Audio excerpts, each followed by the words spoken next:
and welcome back to Brine and Tide.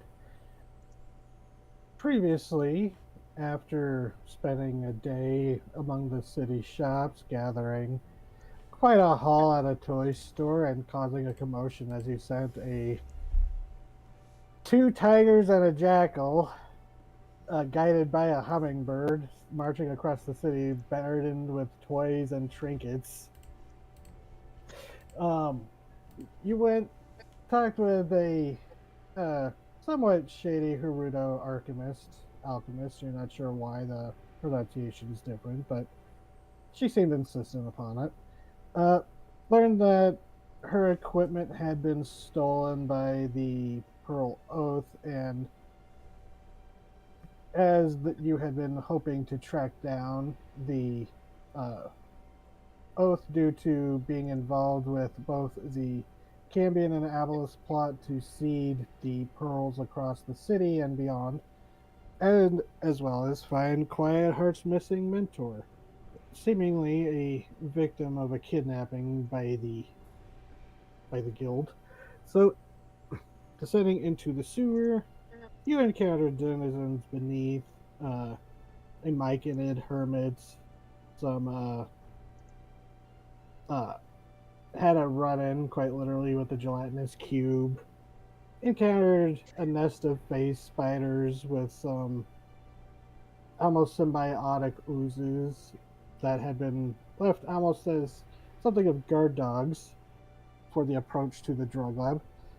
Upon which he discovered a captured individual, creature, entity, uh, known as Big Tasty the Odiug, captured by the Pearl Oath and kept as a guardian using infernal chain magic. You manage to free the Otiug and slaughter the captive or the captor uh, Pro Oath members, while also managing to capture the one in charge, the one who had been sent to interrogate a Maziz, who, in the commotion, had managed to seemingly send off a message using a sending stone to someone, saying that the location had been compromised and that she she seemed to indicate that she knew who you were, but so you decided to grab her, knock her unconscious, and depart before reinforcements could show up, as well as telling Big Tasty that probably wouldn't be safe for him there anymore, and agreeing agreeing that it was a limited time appearance for him. He departed beneath the waters, and you raided Wasn't Big Tasty a mother?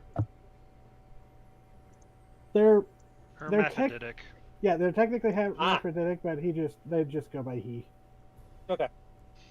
Um, it might be like snails where they're like males younger in life and then female later. I'm not sure, but the um you raided the lab, gathered up the requested equipment, so you have that to deliver to Slithier, as well as a bunch of alchemical equipment that Varon, you're pretty sure that, not counting some of the stuff that might be considered contraband you left behind, there was just plentiful alchemical equipment and supplies there that you would probably be able to put to good use later on.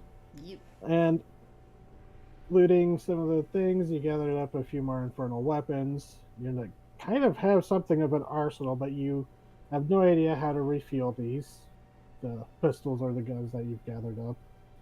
The process seemingly lost on you, and it almost seems like they're fueled by a almost like a liquid source. There's like a flask that you haven't really investigated them yet, but pick them up and you can see that they're like fuel source, if you could call it that. Almost looks like a flask of like blood red fluid. It's not blood, but it's not. It's a red, thick red color. Yeah. But we resume with you heading into the sewers. What with your unconscious captive? How do you want to proceed? And that's our entire life story so far. the unconscious Brine Dorfloman just drools a little bit, and whoever's carrying her's arm. Probably You want Iwane. Yeah. Yeah. He's the only one who really can. Like, my Voron's strength score is a 1, so it isn't terrible, but he's not dragging an unconscious body around for hours. Yeah.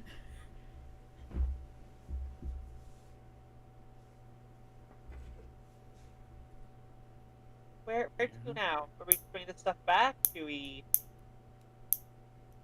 take her somewhere first?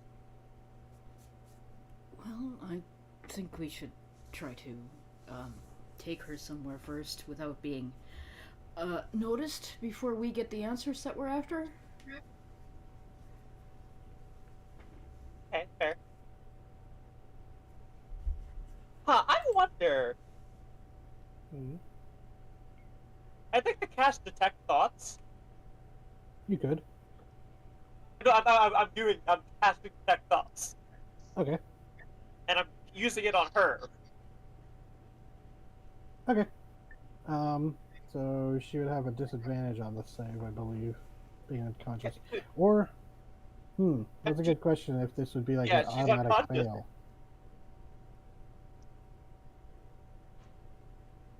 Well, the funniest answer is because she's unconscious, you just see her dreams. It's her shooting you guys over and over. I feel like I'm certainly not thinking when I'm sleeping. I mean, yes, Or you what are. I'm That's what the thinking is dream spell is. nonsense. I was making a map last night in Incarnate so that when my dreams last night were all about like I have to position these tables perfectly, and then I kept getting annoyed when I woke up. I'm like, why am I dreaming of that? Why am I dreaming of placing tables? I wasn't even placing tables in last night's map.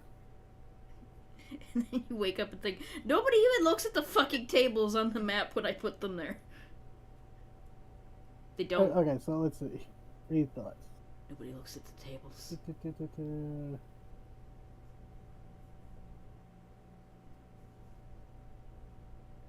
Yeah, so I mean, you can't really make wisdom saves when you're unconscious, right?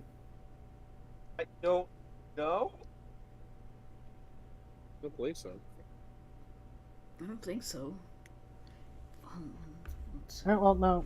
Unconscious says the rule book, it's just saving throws affected, you automatically fail strength and dexterity saving throws because you're unconscious. So, yeah, question. I'll give her a disadvantage for this because she's unconscious. That is fair. I remember hearing about like a weird little rule where technically a rogue could be unconscious and yet still evade a fireball. Yeah, because the rule, because as written, it doesn't say that he stops being unable to do that. So technically, which is Like very funny. Which is just pure comedy potential there. Okay, she did fail. Yeah. What are you probing for? I mean, this organization with pertinent information.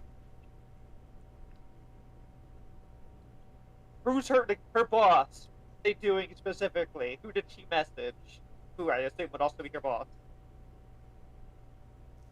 Okay, so since it's the most recent thing, and you specifically mentioned her boss, you think about the message she sent off, and you get that vague memory of her sending that off, but also in her mind's eye, so it's like a superimposed, kind of weird.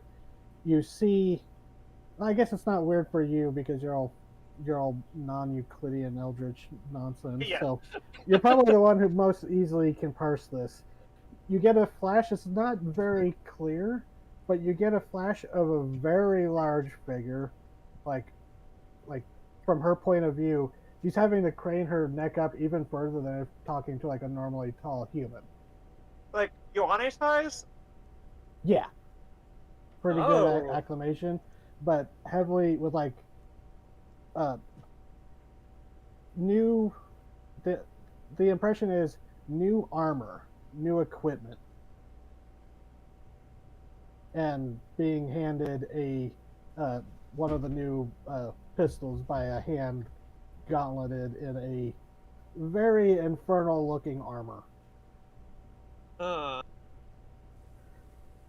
And you get the name Rangol pop in your head. you write that down? I should put that in Discord.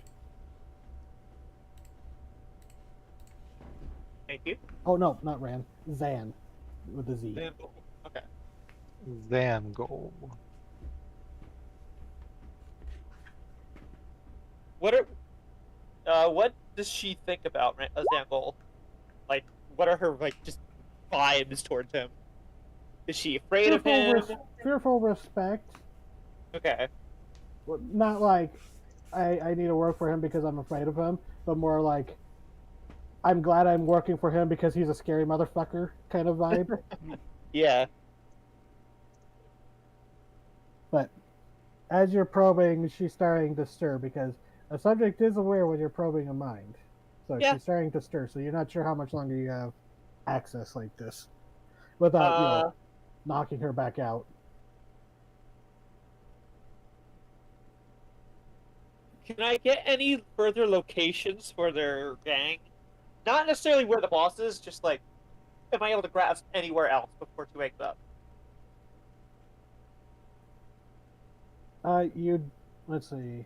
Let me go to the map.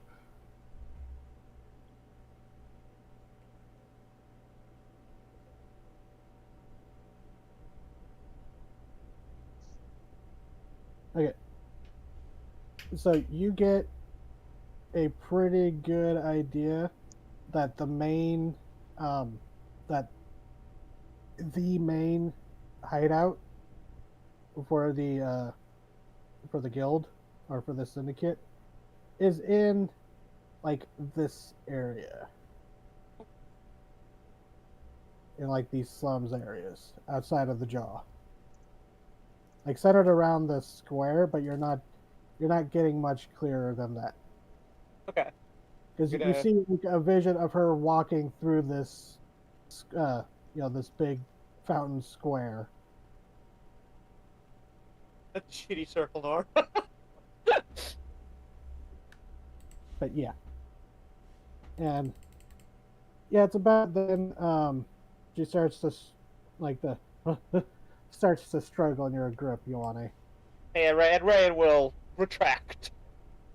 She doesn't say anything when Retract she your does it. It's just like as tentacle. we're walking, it just the thought just kind of strikes her and she does it. She blinks several times. Is You know there how it anyone is know with what? spaghetti. Is she awake? Yep. She's like, what are you That was doing? Let me. That was in character. That was Ray. Like, is she awake? Yeah, and she's struggling. So, Ioane, Yes. she's gonna try to escape your grapple. Okay. I did put handcuffs on her. Okay, so she has disadvantage with this. 15.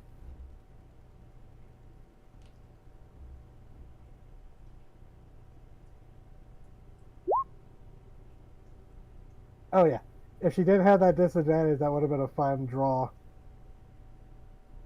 It's fine. I'd have just grabbed her with my tentacle arm. Yeah, I mean, she's just reacting in instinct at the moment. She's Yeah, surrounded. yeah. She's freaked So- out because she just woke up and she's being carried by a giant man. Yeah, so you re-secure your hold on her, Ioane, and she's just gonna keep trying to struggle against you, but starting to realize that she's kind of in the deep end here as you're marching through the sewers, retracing your steps. So you're our prisoner now. How much is it gonna cost me to not be, or are you just gonna slit my throat and dump me in the water there? Jeez, no. It is tempting. 50-50 on that one. We're not going to do that. She looks to the two rogues and goes, "Okay, so you're the pragmatist of the group. Yep. What's why did you do all this?" I'm giving her a very gruff voice. It's not meaning to.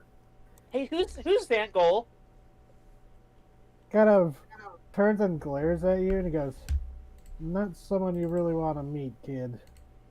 I mean, you know who we are, so he knows who we are. So clearly, that's not really a long-term option in this case.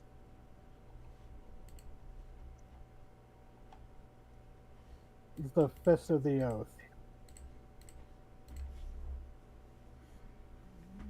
Okay. What does that mean? Kind of glances at the two rogues as if, like, you explain it.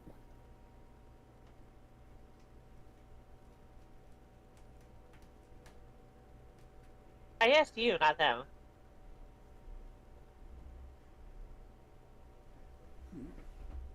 What, not gonna pry around my skull? I mean, I could do it again if you're really that. If you really want me to.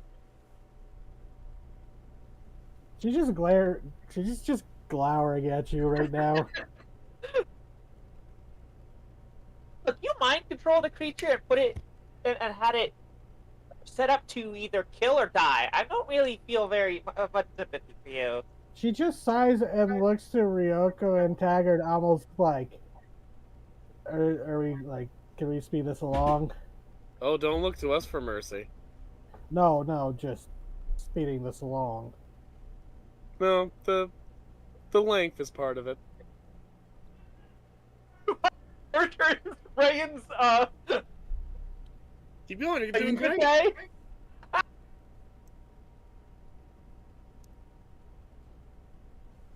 Tell me what the Fist of the Oath is. It's a metaphor. He's the enforcer for the Pearl Oath. He's the big boss's right hand. He's the fist, the one that comes down and Okay. smashes problems like you. So yeah, you're gonna meet him. So is he a Flowborn? No. Is he a demon?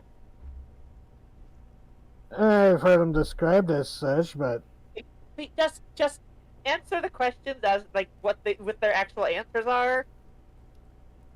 why? You're the one who wanted to speed this up. But you're the one who forced me to speak to this Tideborn. Yep. Child. I think it's funny. I am not a fucking child.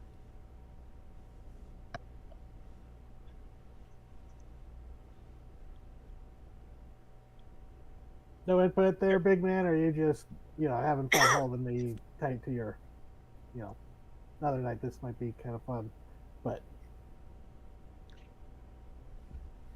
Me as a player, I'm trying to remember why we Quiet Hearts wanted her or something.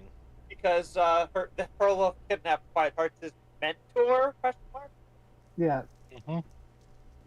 And she Yeah. might have information like where another base is, or where they hold prisoners. Yeah, so I'm waiting. Oh, for yeah, right. We should probably tell the those nice lady that questions they or whatever. probably should let her know that that's gonna happen. Oof. what's that?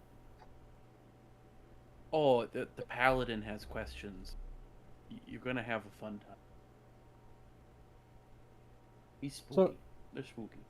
Have we, just DM question for everyone. Do you think we've stopped, or are you continuing to walk? I was imagining a walk and talk situation. I Yeah, was we gonna don't say want to there's be. no reason to stop in I the figured we were sewers. West Winging it. Yeah, don't want to be where they could easily find us.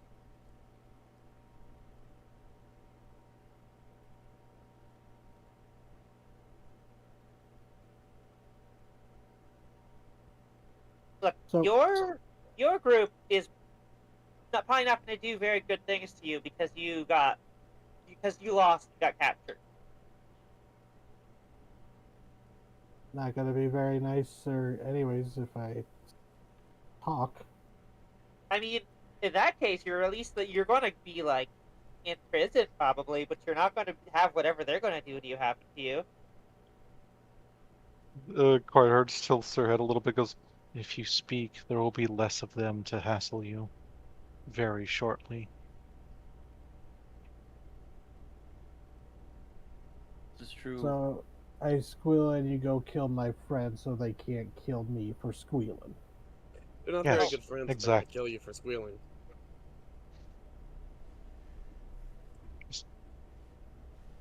That doesn't sound very friendly. She's like giving you all looks like, like these looks of like just like none of you have ideas how this works. But I think Carlos is just hanging out in the back, like, I do know how this works. Carlos? This is a Carlos, what funnier are you doing situation. here? What are you doing here, What the Carlos? hell is this? Where did you come from? I was here. I was in the fight. What is No, a you said man? Carlos, not Taggart. Oh, Carlos, sorry. It's like, hi, yes, sorry. What I are got you on a doing bender. in the too much water campaign?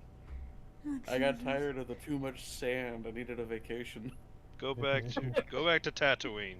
No. It's like, it's literally a oasis. It's an oasis. There's plenty of water.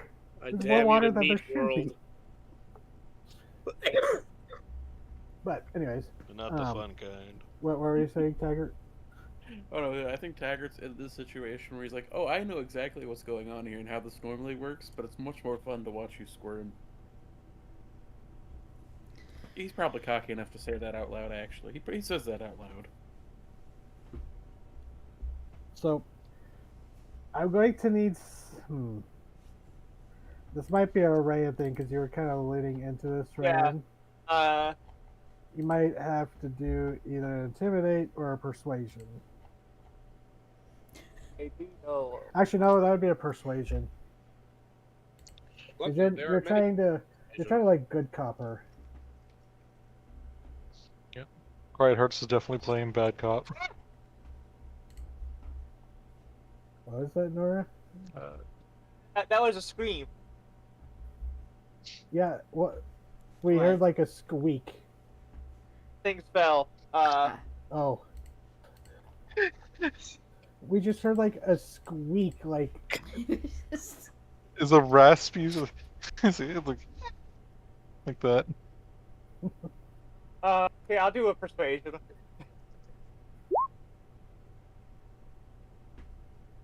Why did you? Okay. Oh my God! Fuck you! a 2, so a 10. Ouch. What the fuck?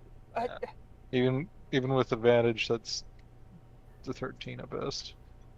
Yeah, she clearly has not been impressed with you, and you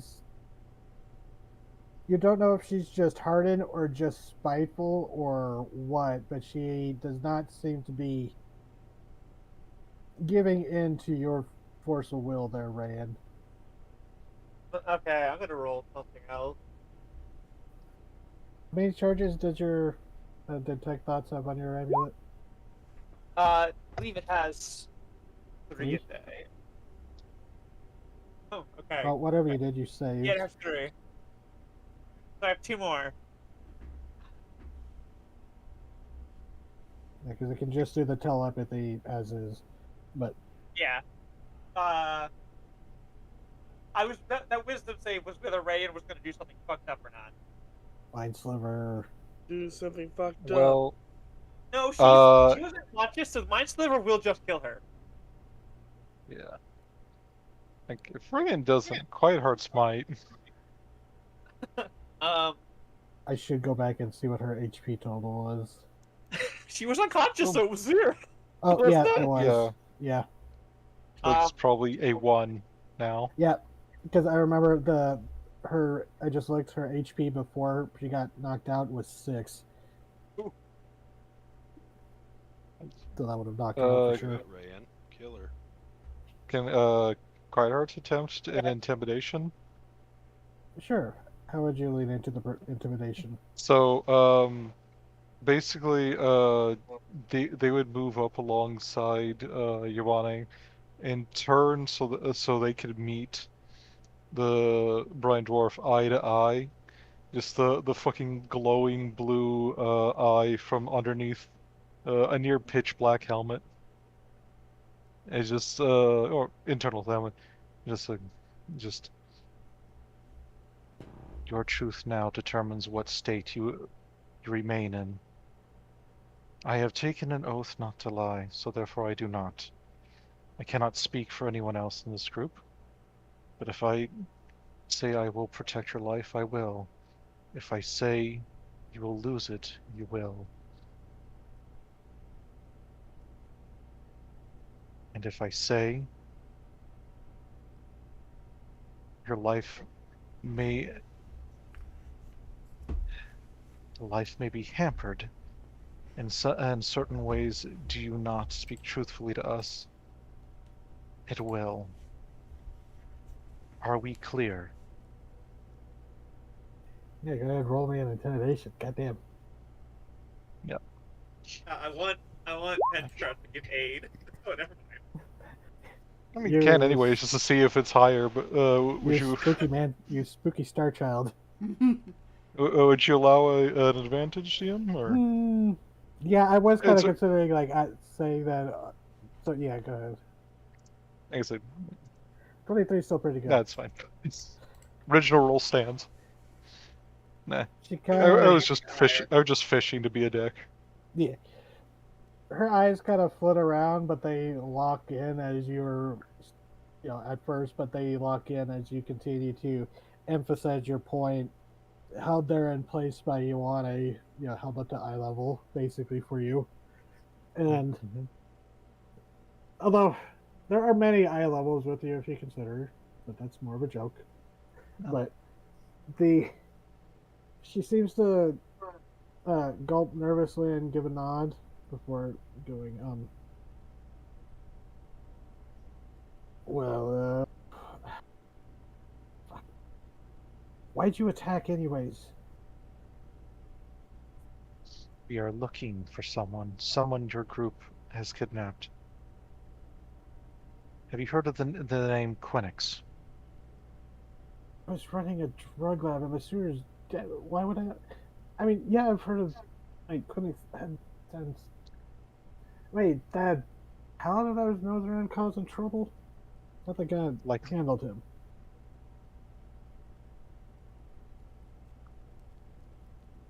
What do you know of this altercation? I wasn't involved in it. I was busy setting up this lab, but I heard from friends elsewhere in the Oath that there was a local paladin from the Solaris Church sniffing around causing trouble. Some people had been acting a little loud when they should have been a little more subtle.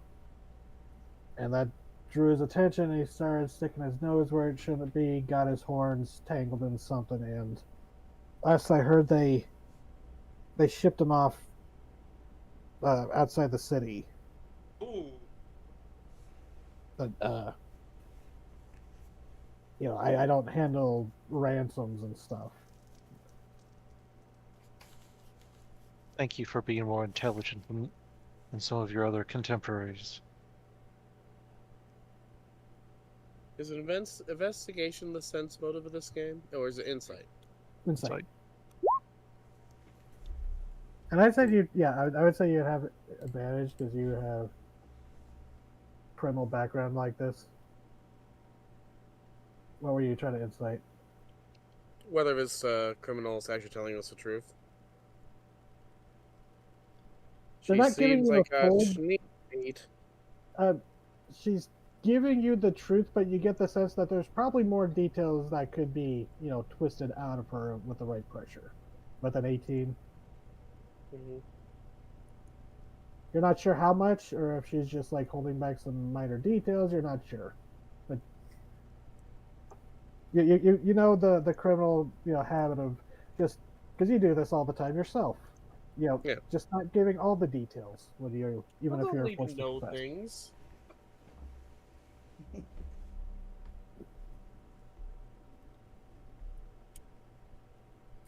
But in this And case, I do need to know things. so you're pressing her. Ah, my friends are real nice, aren't they? Real sweethearts, real heroic types. Boren's in the background, You know, just kind of doing a shaky hand back and forth motion with his hand, like. They like to keep me in check a little bit. I used to be a bit of a rough customer myself, you could say. I killed people. I say cut down my boys. Yeah, felt like old times. I feel like your memory is a bit foggy and you've forgotten some details. And I think you'd really like to remember those before my friends decide to leave me alone with you for a second. I'm gonna make this a deception because Ryoko is trying to tap into a nasty part of her that doesn't exist anymore. If Yeah, that's and I'd okay. say get that's advantage. You don't need the advantage, but um, yeah. Again, there's that nervous gulp, and there's like sweat pouring down her brow. I say that for this intense intimidation, you've had to stop to like get this eye to eye and like talk to her one on one. So Right. you're right now. You're just kind of like in the middle of the tunnel. Warren, you're probably keeping watch in the back, but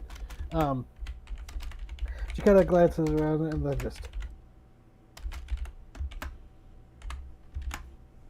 Oh, Zangul would get me like a fish, even if I didn't tell you this. Uh, I'm pretty sure they took him to Kraken's Cove. It's a, Krakens.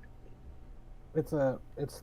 I've never been there myself. It's further up along the coast of this island, but it's further up along the coast. It's by some rough areas that like I said, I'm being honest when I say I just handled the drug trade area of it, and I didn't handle the extortion or kidnapping stuff. But Kraken's Cove is where they send the high profile ransoms and the prisoners, and also where they've been sending a lot of. Well, it's also where they've been in importing and exporting a lot of the new equipment. That's good. That's helpful. I'm gonna give you some professional advice from one dirtbag to another. Stick to the small time, the stuff that you can walk away from. This, I think you stepped into something a little bigger than you thought. You don't want to do that again. Yeah, and she almost looks like she's about to say something in agreement, but bites her tongue. Mm-hmm. Refusal to admit, yeah, I may have fucked up.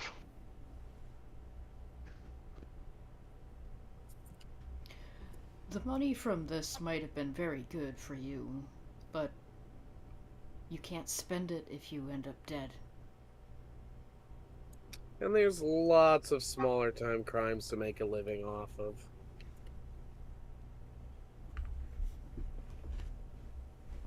If you had continued, there would not be much a city.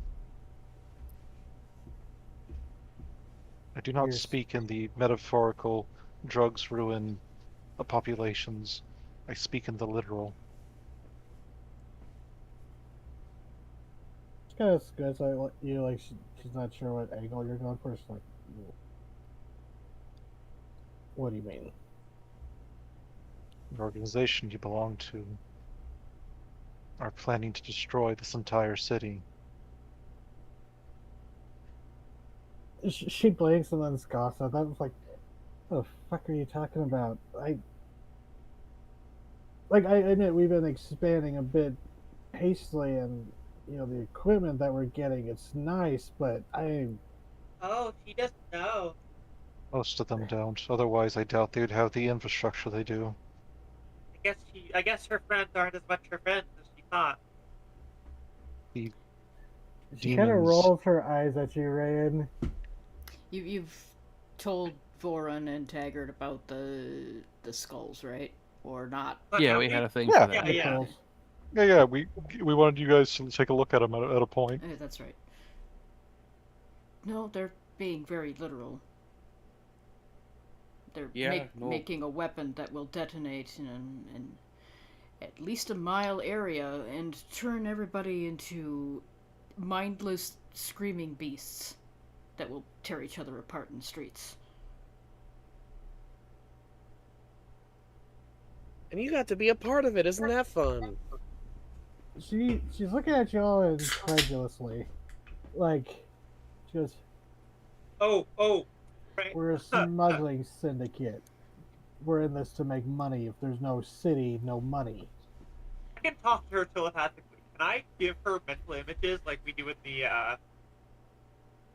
the mental link often? Do an arcana, but a charisma check, since you're trying to use your magic force of will to do that.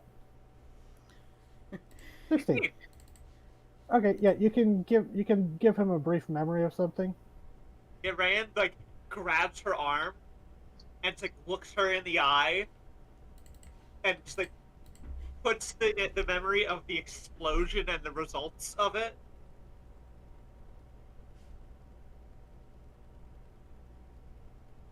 So you give her the good old penance stare.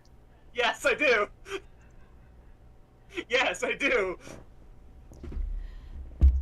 But she's just like, well, that might have been closer for a natural 20, but she's just like, she tries to, to the rest of you, it looks like she zones out for a moment as she stares into Rayan's single eye, unless you pull out the big guns with the Oh others. no, that gives away that I'm not a normal Tideborn too easily. I mean, as if there is Who a thing you cares at could this classify as a normal Tideborn. Okay. That Besides, and my she's arm, going to die. that and my arm are things that Tideborn I'm pretty sure don't have. So specifically the skeleton arm with the Yeah, yeah. that one's a little weird. It looks more like might have been like a necromantic prosthetic, is what some people might come to. And the diagonal maw on the face that opens up to many, many, many eyes is also pretty Rayan, please give your unnatural. mother some credit that she chose the species that would give you the least looks. Oh yeah, it's perfect. My mom did great. Thanks, Mom. Now, you would be especially a standout if you were a goblin. Eat your friends. Okay, yeah. Are you Invite going your to friends- invite your friends over for dinner? Damn it, easy. Same wavelength. I was just about to make that same joke. Invite your friends for dinner. Please invite your friends for dinner. We're so poor and I'm so hungry. Friends for dinner. So, that's just like Godzilla. Like a So 90s sleeper agent phrase. Sorry. So she's Now, Rand, I think do me another persuasion check with advantage because you did just mind whammy her.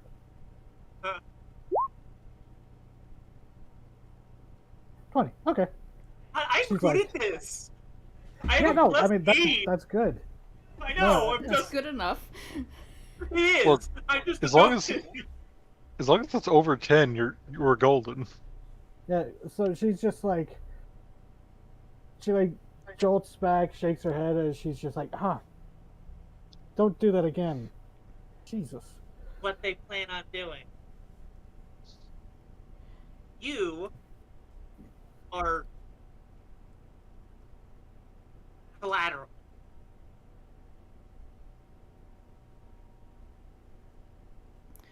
It's easy to sneak into a city when they already have infrastructure, people willing to work for pay without asking too many questions. Like yourselves. I knew that old witch who was bringing us the guns was weird. Old witch? Some, I don't know if she was a witch or not. She's just some. I've seen her like once or twice when some of the new deliveries have come in for the armament, new armament, and older woman, maybe half elf, human, I'm not sure. Uh, really tan, almost like leathery, like spent most of her many years out in the sun, uh, kind of shriveled, but oh, keen eye and mad intense look into that one. Got a bad vibe from her. So she's the one who's like helping Smith craft these guns.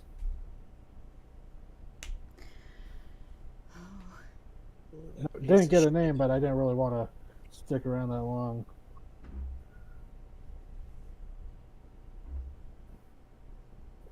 Alright. So he's definitely seen it. Sorry, Nora, you're in the can. Damn it! So she's definitely fiendish. I mean, maybe. I mean, I would track with these guns. How do you even reload these things? There's the flasks. There's There's a way to detach them and slot in new flasks. And So you did find like a flask that did match them. That they look like they're meant to screw in once they're uncorked.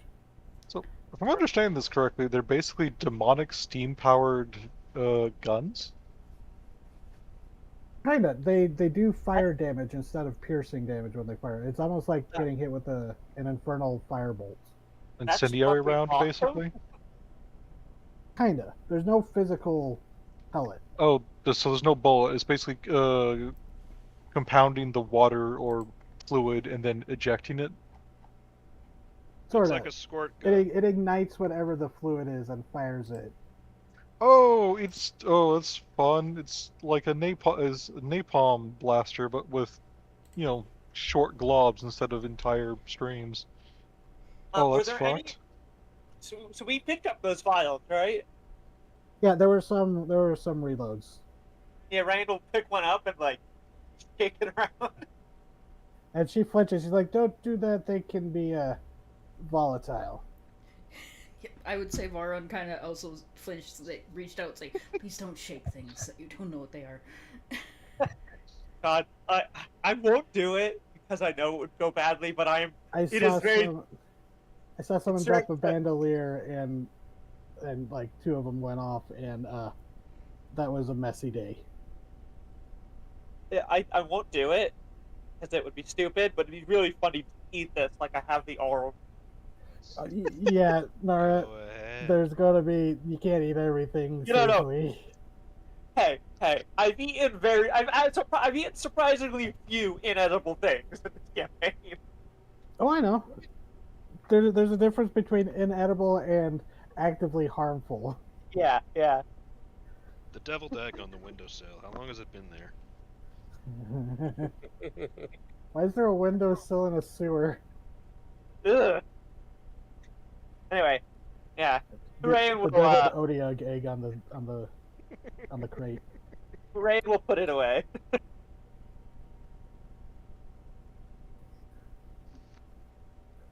So, what you gonna?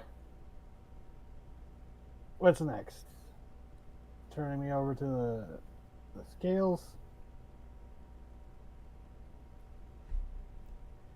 I mean,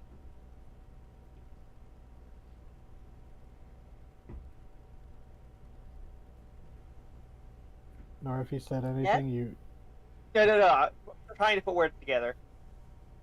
Yeah, that's what comes next. Unless Unless. you don't want this city to die. She looked like she was about to beg, almost like not beg, but like make a plea for her life, because she wasn't sure where you're going with the unless. Unless we kill. Yeah. You don't want this city to die. I'm sure you have no love for anyone in particular here, except for your close companion, whatever. But you saw what they planned, what your higher ups planned to do.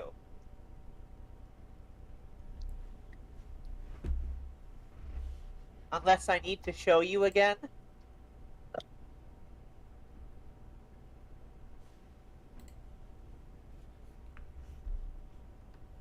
What?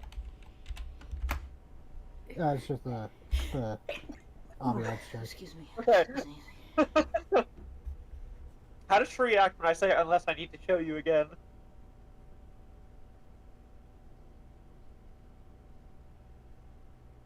Yeah. But what? Yeah, it's just like what's the ultimatum you're giving her? No, I said I asked how she reacted to unless I need to show you again. Right, but what's the alternative to the unless I kill you? I'm getting to it. It wasn't kill her, it's show her the mental whammy again. Mental scene. We give you to the scales, and come what may, or you help us.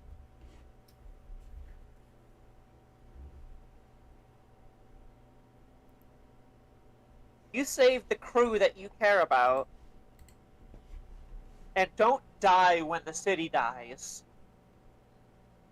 If the city dies.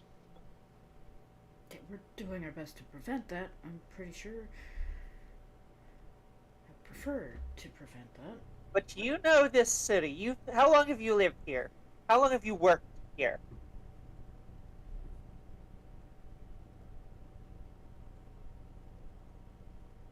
Couple years, decent place. I prefer it back home in the archipelago, but lots of money here in the Commonwealth, especially here in the Snake's Head.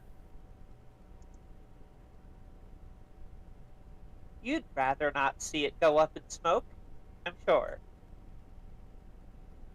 Especially to be partially responsible for it.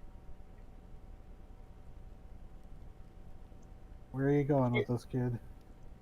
You help us stop that from happening. Don't get involved with that big of a thing again, which I don't think you intend to, or even wanted to in the first place. And maybe we let you and your companions not go to the scales.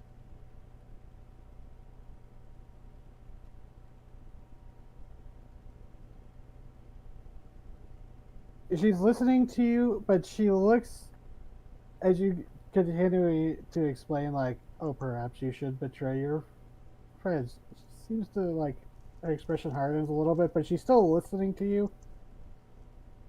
Save the people that you care about. The people who are also being tricked into doing this.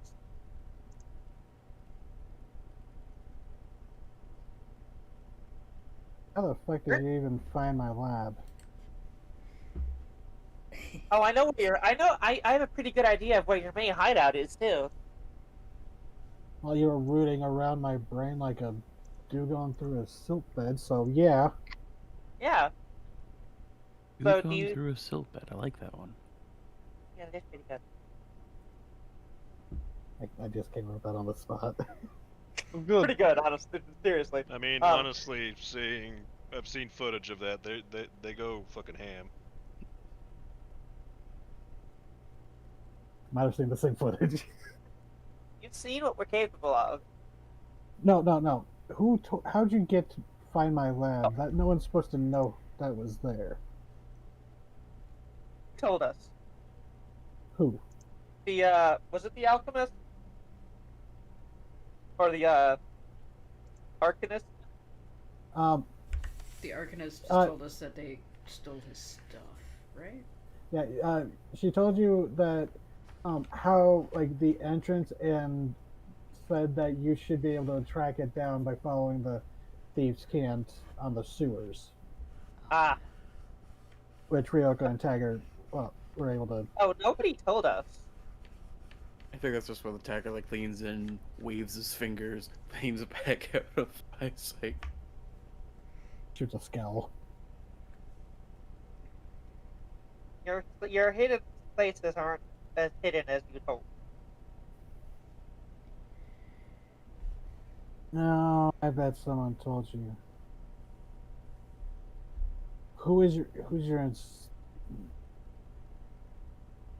She seems to pause the thing as if she's like weighing her options while still being suspended by, a 9-foot tall man.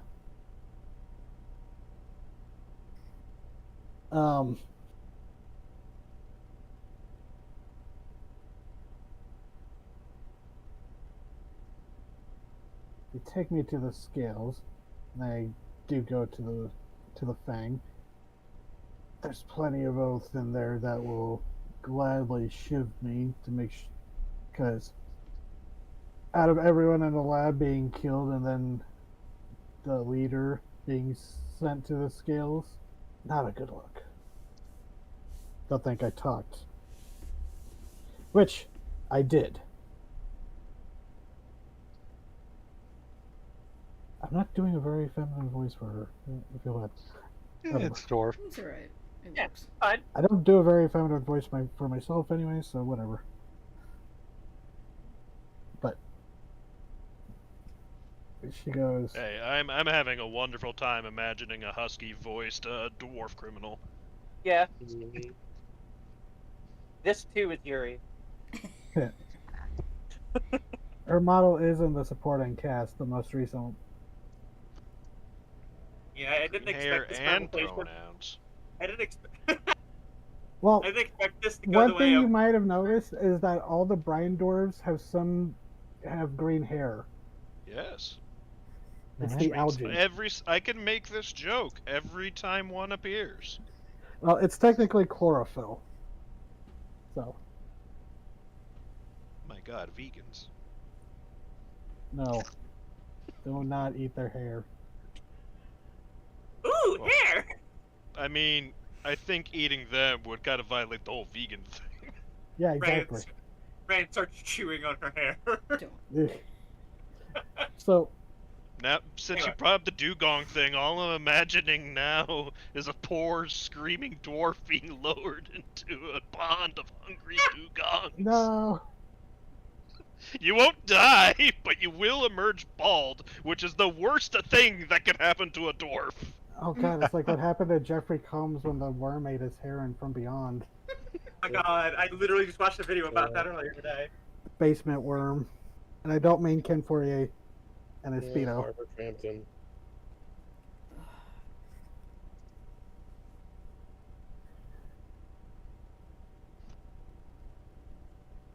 You think the people you care about, and not watch the city burn. Kid, you keep pitching the same sales pitch that I'm basically buying. Chill. It's just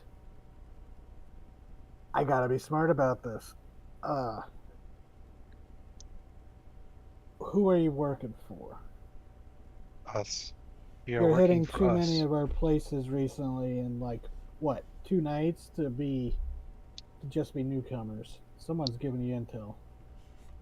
Intel, yes, but we are working for us. We are working for no one but us. Ryoko, do another insight, or you or Taggart. Both of you can do an insight if you wish. Okay. No. Oh, Taggart. She is. Hold on, you know, I'll message you. This yeah, will. I'm going to because Ventra is has been chilling with Taggart. I'm gonna guidance Taggart. It's a little late for that, Oh, but 17 was good enough. I just have to think of how to word it when I message this to Gray.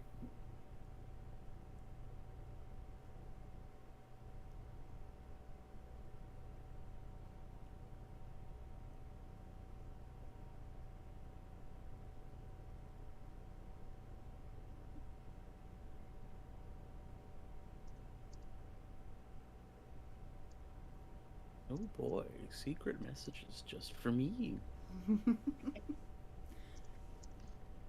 Secret tunnels. secret tunnel. Secret tunnel. Secret hamburger.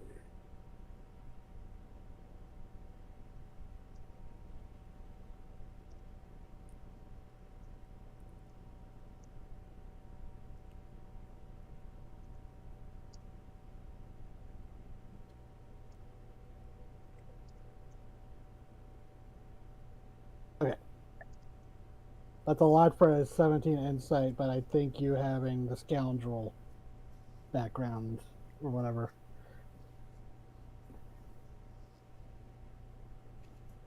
Oh, okay, cool. That would make sense.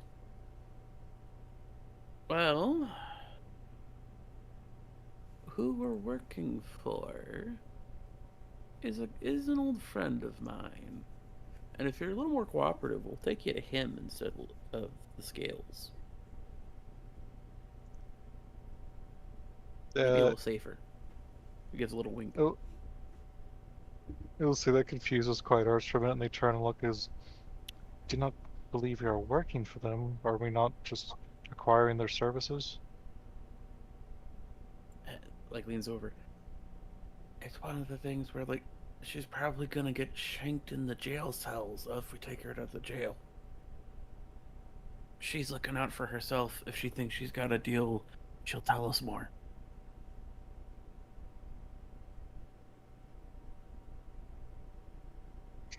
Just continue to look confused why we're doing a minor lie over this. They don't say anything though. So, technically, I got involved with this, and I cannot say for these wonderful people who I've met in the last 2 days. I have a friend who gave me some insight for this because I owe him a favor, and that's why I'm running around.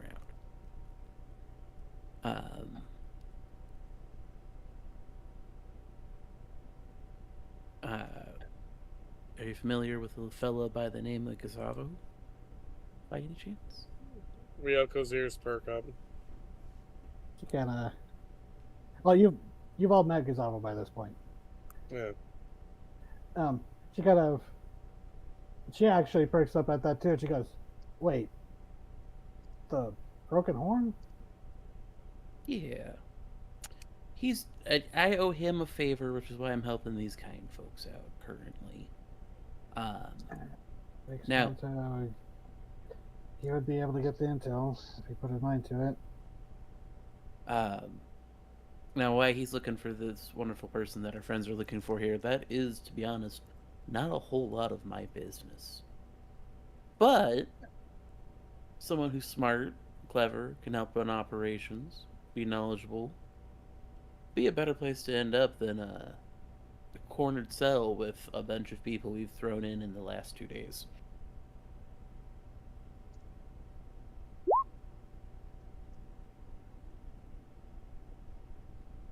Hmm. Do you want me to roll like a persuasion? Yes, and with advantage for dropping that name. 17. Another 17. Here we go.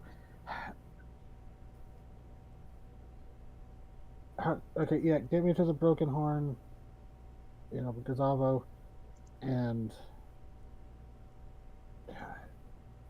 yeah, I could work something out with him.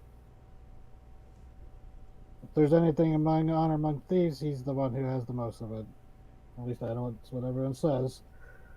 He genuinely does. One of my favorite people I've met in the city since I've been here. That's probably why he lost his ship and his captaincy, but kind of shrugs while still being held in the air. You know, I've never really pushed him on that. It always felt like a sore spot, but like I have been kind of curious. Do you know like what his ship's name used to be or anything like that?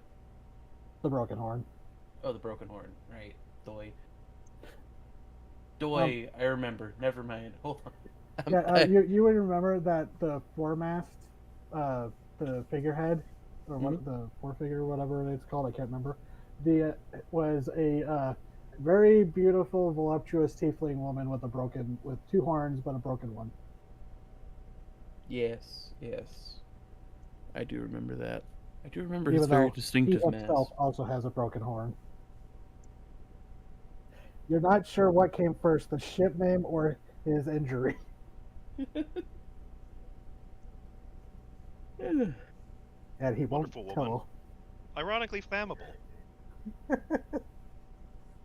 Resistant doesn't mean inflammable. It just means it takes a lot more. And just because it's fire treated doesn't mean it's fireproof. In spite of what everyone thinks when they see a fire atronach. I know. So, third degree burns, you say? To ashes, you say? Worth it, you say. Insane, I say. So, she seems willing to talk. You have a lead now. You have the name of the Kraken Scope, although you're pretty sure she's honest in saying that she doesn't know the location other than it's up the coast. Okay. So, Craig? Yeah, where their base is. What's that? Craig? And I have a rough idea of where their base is. Yeah.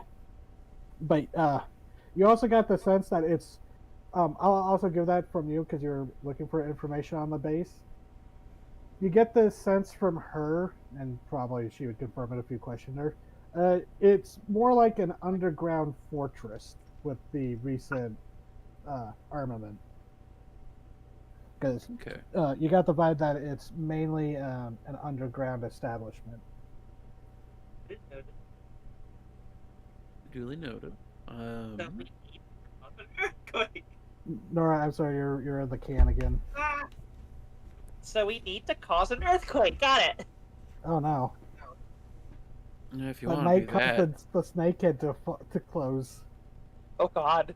And welcome to Water World, where anytime you cast Earthquake, a small village is now going to be crushed by a tsunami. Some floating settlements can surf those.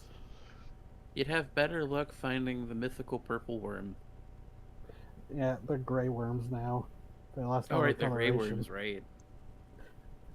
They're Damn it, still Gray, what purple, but happened no to one your... can tell. Damn it, Gray, control your worms. Like a lilac Hey. color, really. Honest, Hey, it's not worms. It's hundreds and hundreds of rats, and I have them in a very big squirming bag. It's fine. Did you source Yeah. those from Isaac Huel? but yeah, it's for my feature that allows me to get hit points every time I kill something. Oh God, the bag of rats. Yeah, that bullshit. Oh. Oh, I you're was a just rat talking grinder. about the 55 rat swarms sitting next to me, but that works too. Rats. I like swarms. Where the rats? So, as you can resume walking now that you've basically gotten her to speak. Okay. So, He'll are say you that. still carrying her, or there's a point where she's just like, my legs walk. I'm not gonna run for it. You're obviously not gonna run me down before I even make it any further than around the corner. Oh yeah, no, she would get you, and that's Tagger pointing to Ryoko. That's true. With the rifle. Ioane puts her down.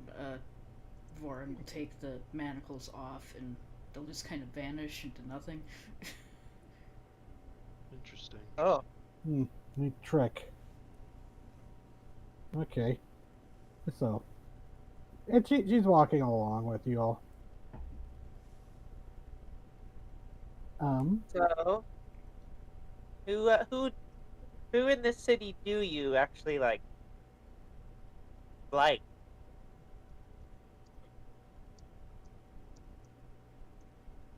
Asking if I'm going steady with anybody?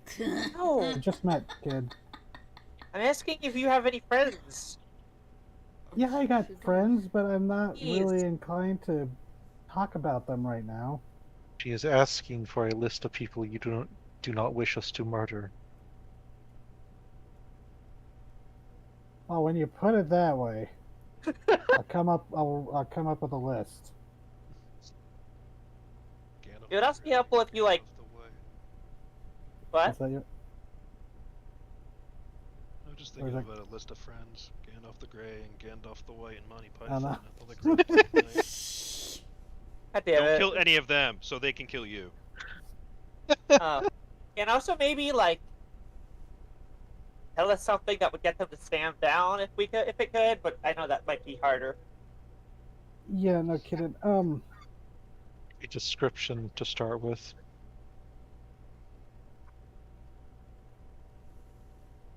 Listen, I'd rather... Let me think on it, and I'll come up with the list once I'm talking with Gazaba, and...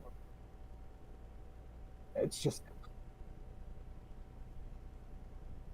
Please make your considerations quickly. There may not be a city left if you deliberate more than a few days. The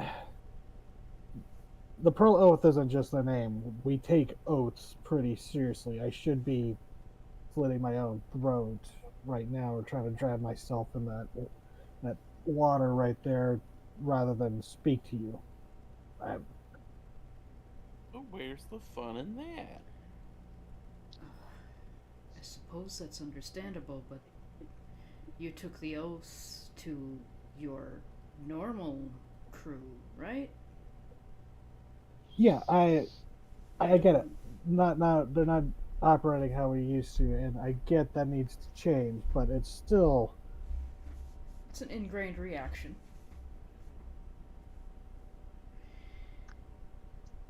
Think of it less as a betrayal and more of a rescue mission for the entirety of your crew that isn't full of insane weirdos who want to blow up the planet. Oh, Ryoko, Yeah.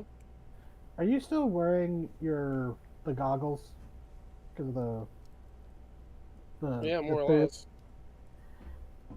Okay. You're not sure how long it's been there, but it probably hasn't been there long. But kind of glancing back, as it appears there's been like a disembodied ethereal eye. It almost looks like a carved eye, just kind of bobbing behind you, following.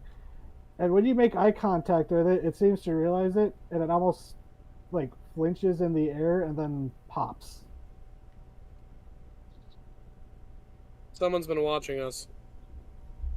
Yeah, you would guess, Ryoka. I would just say that probably from your history, you would guess that was probably a scrying tag. And it looked like it was following Miziz. I probably should have had you roll for that, but Yeah, it is what it is. What do you And- mean? Magically, Yeah. I'm guessing? Yeah, a little eyeball. It's not So very. getting our friend here to safety is probably a priority. Yeah. Yoko, do you know how long the eye has been there? Not sure. It was I don't probably think terribly long since I only just noticed it, but I can't say for sure. Yeah, because you have a decent passive, right, Ryoko? Yeah. Passive perception. and I don't think scrying lets you hear either. No, it does. It does? Yeah. Scrying is kind of busted, actually. It's just Yeah. it doesn't have like a very wide range. It's also somewhat difficult to set up. Somewhat. If you know what you're doing with it, though, it can be pretty good.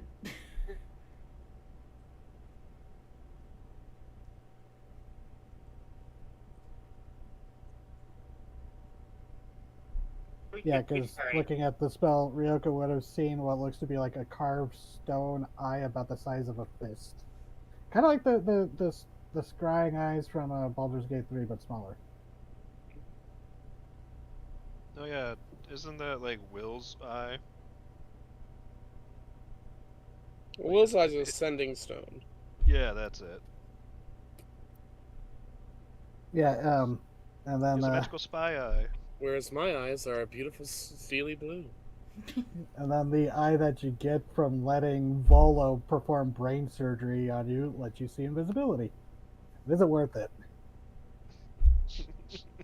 I always It get is it well, just though. because the cutscene is funny. And it's I such get a it powerful because- item. I get it because Dirge is a victimizing bastard. Also, it's not the first time someone went digging around their gray matter, so Mhm. it's like If canonically anything, a you thing. can't make it any worse. But anyways, so Miziz is like, yeah, I think we should. I have heard of the bosses using scrying sometimes to check up on people that have been missing, or oh, I should have expected that when I sent the call to Zangul. Oh fuck.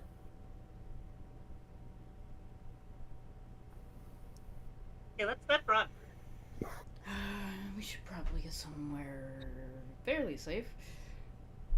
She goes, we should probably, like,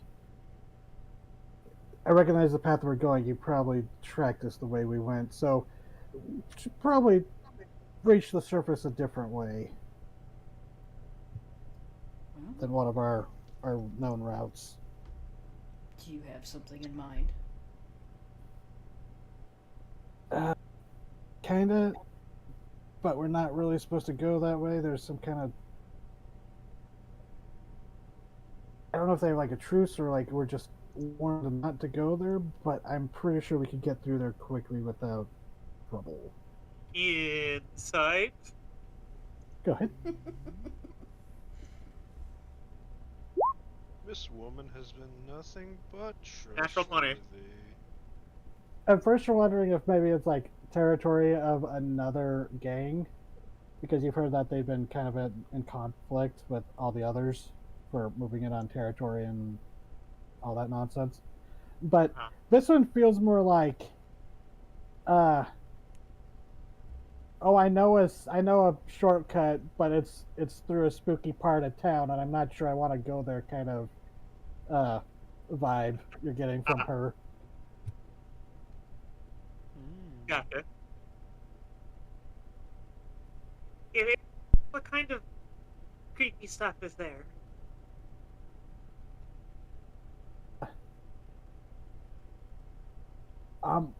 Bugs. And Books. creepy music. Like, we talking about like bronze? What kind of bug? You know, lots of bugs. Big ones. Not on kegs like the farms back home, but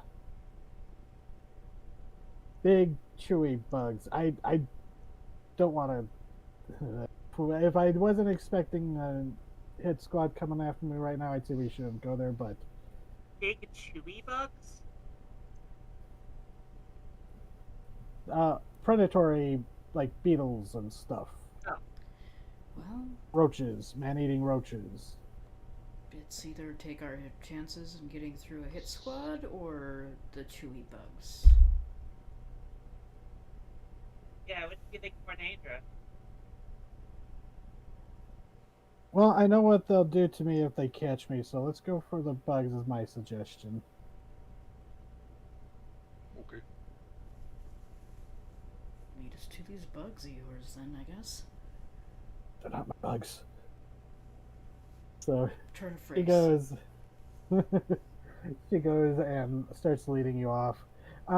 With that natural 20 insight, you realize she might have a minor fear of bugs.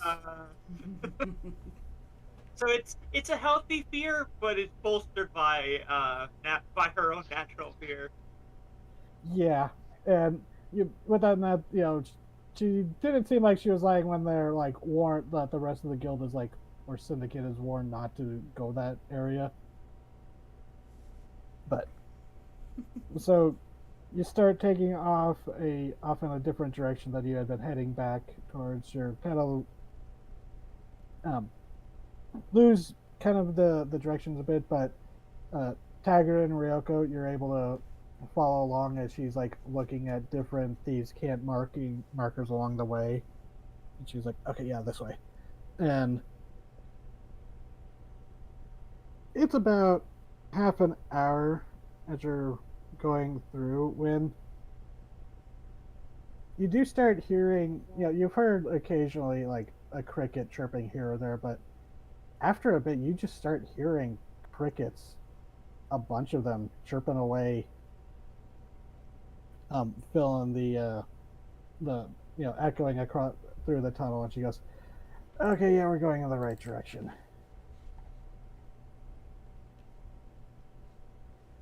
So what to expect?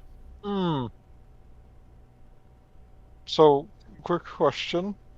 Uh-huh. She said like beetles, but she doesn't like strike me as an entomologist by any means. And we're hearing crickets. Uh-huh. And she said something about man-eating roaches too. Yeah, and like again, I'm not really trusting her ability to identify insects.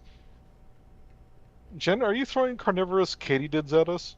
Because if you are, fuck you. Wow. Those things are fucked. I'm sorry. Katydids are Carnivorous very fun. katydids are psychotic monsters. My brain was going to the beginning of the end with the giant grasshoppers.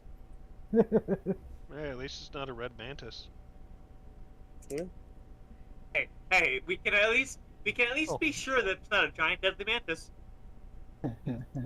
So you're continuing deeper into these tunnels at the guidance of this drug lab operator you've convinced to turn.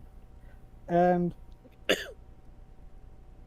who wants to do the perception check for me?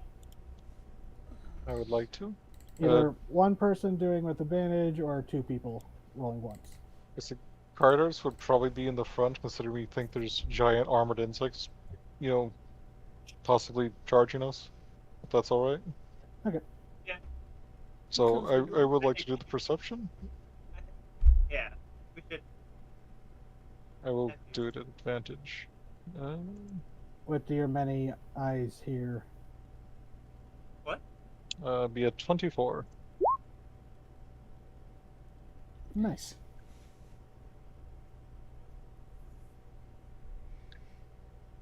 So, you do hear, the sound of the crickets, and at first it's kind of blocking some of the sounds as you're marching along, but everyone just kind of, I mean, I don't want to assume you can have your conversations, but there are moments where everyone's kind of silent as you're marching along.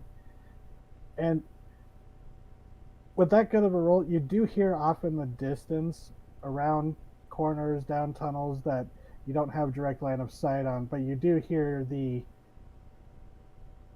Well, because you spent so much time delving into the Onkeg tunnel, you do hear what sounds like the skittering of large insect legs, but it doesn't sound exactly like the Onkeg. You know, not as heavy sounding, if you know what I mean. But still larger than what you would expect normal insects to be sounding like. Because normally you don't hear insects skittering unless they're really close. But for the moment, it doesn't seem you're being harassed. Whatever's around seems to be giving you a wide berth. Uh, but there I is a cannot wait for this to turn out to be a horde of treasure bugs.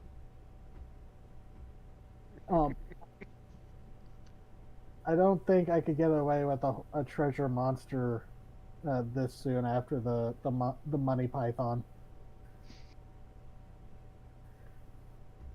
But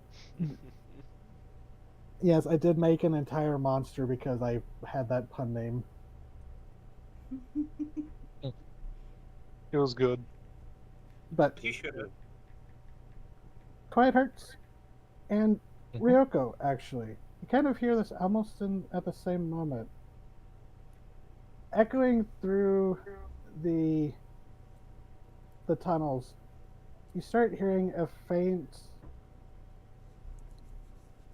plucking or drawing of strings. Ryoko, you would recognize it as maybe a fiddle or a violin. Weird. Someone's playing a violin in the sewers? And as you all march, when once it's pointed out, you can all hear it yourselves, and Disease is like, oh, fuck. What? What? What is it? Like I said, creepy music. I mean, it's just music. I kind of like it. It's not typical to hear a violin in the sewers, especially surrounded by giant insects, so I understand the creepy aspect of it. Ryoko, Yeah. can I borrow your older violin? Or your older fiddle? Yeah, I suppose. And before you start, Ryoko and Krydarts, you would be able to tell that wherever this is coming from is close. While I give you the fiddle, I take out my sword. You have two fiddles, right? Yeah. Yeah. I'm gonna play the fiddle back. Did you get training in the fiddle? I have. When we did all the rejiggering stuff. One of my starting feat was lessons of the first one's musician, so I could get proficiency with 3 more instruments. I did not get training in the fiddle, to my knowledge. So I am proficient with. What would the fiddle be in like statistics? Uh, A fiddle. Charisma. Be a perform check with an instrument, Yep, it'd be a which performance I think check. would be done like a tool. I think. Yeah, Uh, yeah, it'd either be like a tool proficiency, or you could do performance using the item. So I'll do performance, but I'll make myself proficient with it for this role since I am proficient. Does that make sense? Mm-hmm. Sure. I forgot that you could play also. Natural 20! Jesus Christ. Well, this was unplanned. I might have fucked us. No, I forgot that you could play. I thought Ryoko was the only fiddle player, but oh well. Brine's the weird one. So, you start playing along.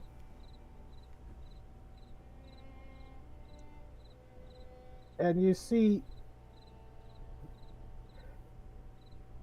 By the way, how have you been traveling? Because does everyone have dark vision? Oh no!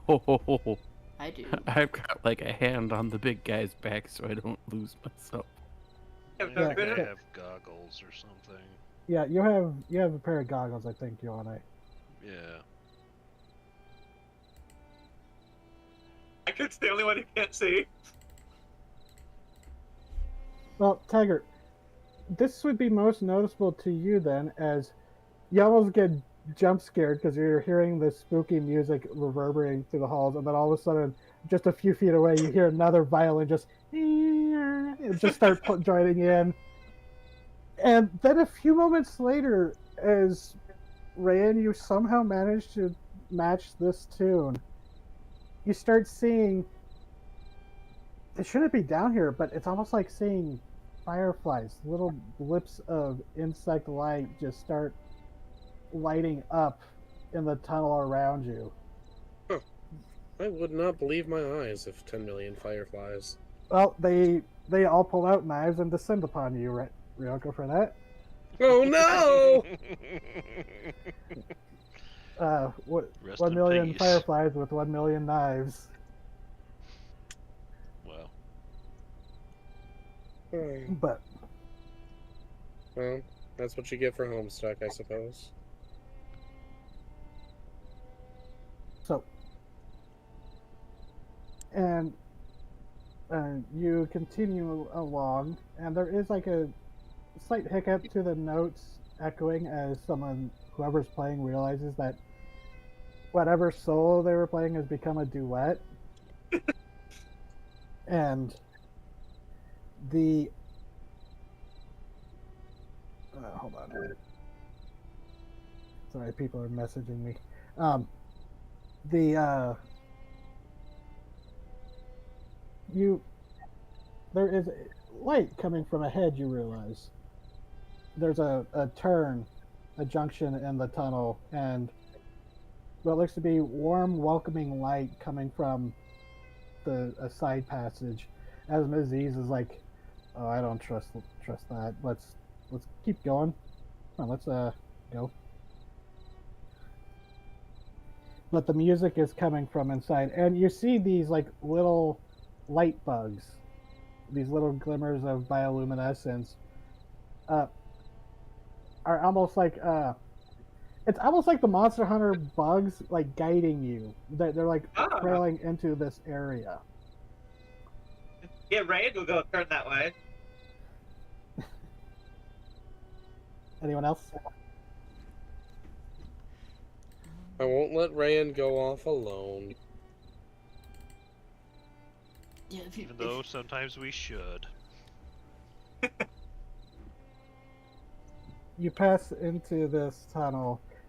Maziz is looking like anxiously around, but she does follow. And you enter this tunnel, and you start seeing, it's very similar to the fungal hermit, the myconid area, where there are a few bioluminescent shell fungi that seem to be sprouting from the walls, providing some guidance for Taggart. But further ahead, you do see what looks to be a larger chamber. But it's weird. You almost feel like you're seeing an optical illusion. That can't be down here. As you step out into this large chamber, you see the gray stone tile floor, roughly square room, two other exits leading off from this chamber. A broken pipe is in a corner, trickling gentle water into a large, almost tub-like wooden vat with buckets next to it. You see pools of strange grime and mold across some of the stone. Strange plants sprouting in the corners, but even stranger, maybe fungal growths. These strange purple and blue masses that seem to sprout in the areas. But strangest of all is in the center, in a circular planter. If it was, you're not sure what it was once, but is now a planter filled with soil and a dark purple grass a large stone rising from the middle of it, or more of a boulder really, and coiled around it as if sprouting from it as if a massive seed. You see a tree, dark, dark, a dark bark and pale leaves sprouting from these branches, but also tucked among them brilliant points of purple light as glowing flowers twinkle in the darkness. And fluttering among the branches, alighting between these glowing flowers, are these ultraviolet moths flitting between them. But they're sitting beneath the branches at their roots, where a tattered rug has been stretched, sitting next to a table and a crate with what looks to be a small shrine built into the roots at the base of this strange umbral tree. You see a halfling woman seated in a dark purple wheelchair, playing a rather tiny fiddle for compared to everyone else, and is the source of the music as she looks up, and what you assumed was a boulder behind her also lifts its head as you see a gorilla-like beetle lift its head and glower at you almost protectively, looming over her, as this is the chamber you see. Oh, come on, Roll20, don't be... Oh, wait, I forgot I can just do this. You're This is becoming the infamous now. coolest shit! Ooh, damn. Nice map. Whoa! This is the coolest shit. Also, mildly I'm going to worried leave the there is music a map. playing, but the music comes to a halt as you step in, as this halfling woman looks to you and stops playing, and she goes, "Not often we have visitors down here." Hi, your music is beautiful. Thank you. Wasn't expecting to have someone join in. I mean, I heard it. We were coming through, and I don't know. We didn't know. We didn't have any idea that who was down here, and it was. We just knew that there were bugs. So I was like, some bugs make music. I'll make music back. Kind of smiles at that. Aziz is like kind of hiding in the back. We apologize if we've disturbed you, but we are trying to pass through and get safely through these sewers. Yes, few come this way unless they know what is here, or if they are avoiding other places and had no choice. Why is that? Kind of just gives like a small smile as you see, kind of lumbering up from the back where it had been possibly sleeping, you see a secondary gorilla-like beetle lumbering forward. Oh,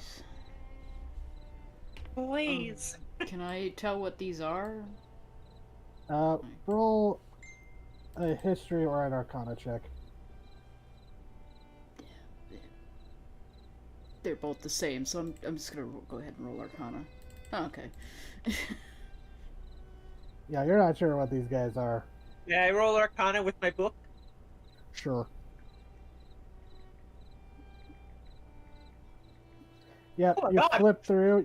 Yeah, with that kind of roll, you're like, oh, you've seen these before. Flipping through, and you look back, it's like, yeah, these are Umber Hulks. Oh, fuck! I thought that's what they might be. Yeah. Yeah, they looked familiar, lovely. but I'm just like, I wouldn't just say out loud what those are without Yeah, it's the knowing. 5.5 hard for them. Underhawks. Yes. They're like the hookers. They used to live in the underground. Quite astute. Yes, they are drawn to the tree. They're quite protective. This is a unique tree. Is this a fey tree? Very fascinating. What actually is that? It's not quite fey, but close, I suppose. The others, the other side of the mirror.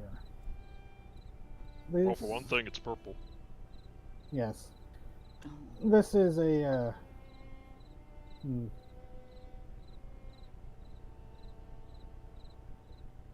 Tell me.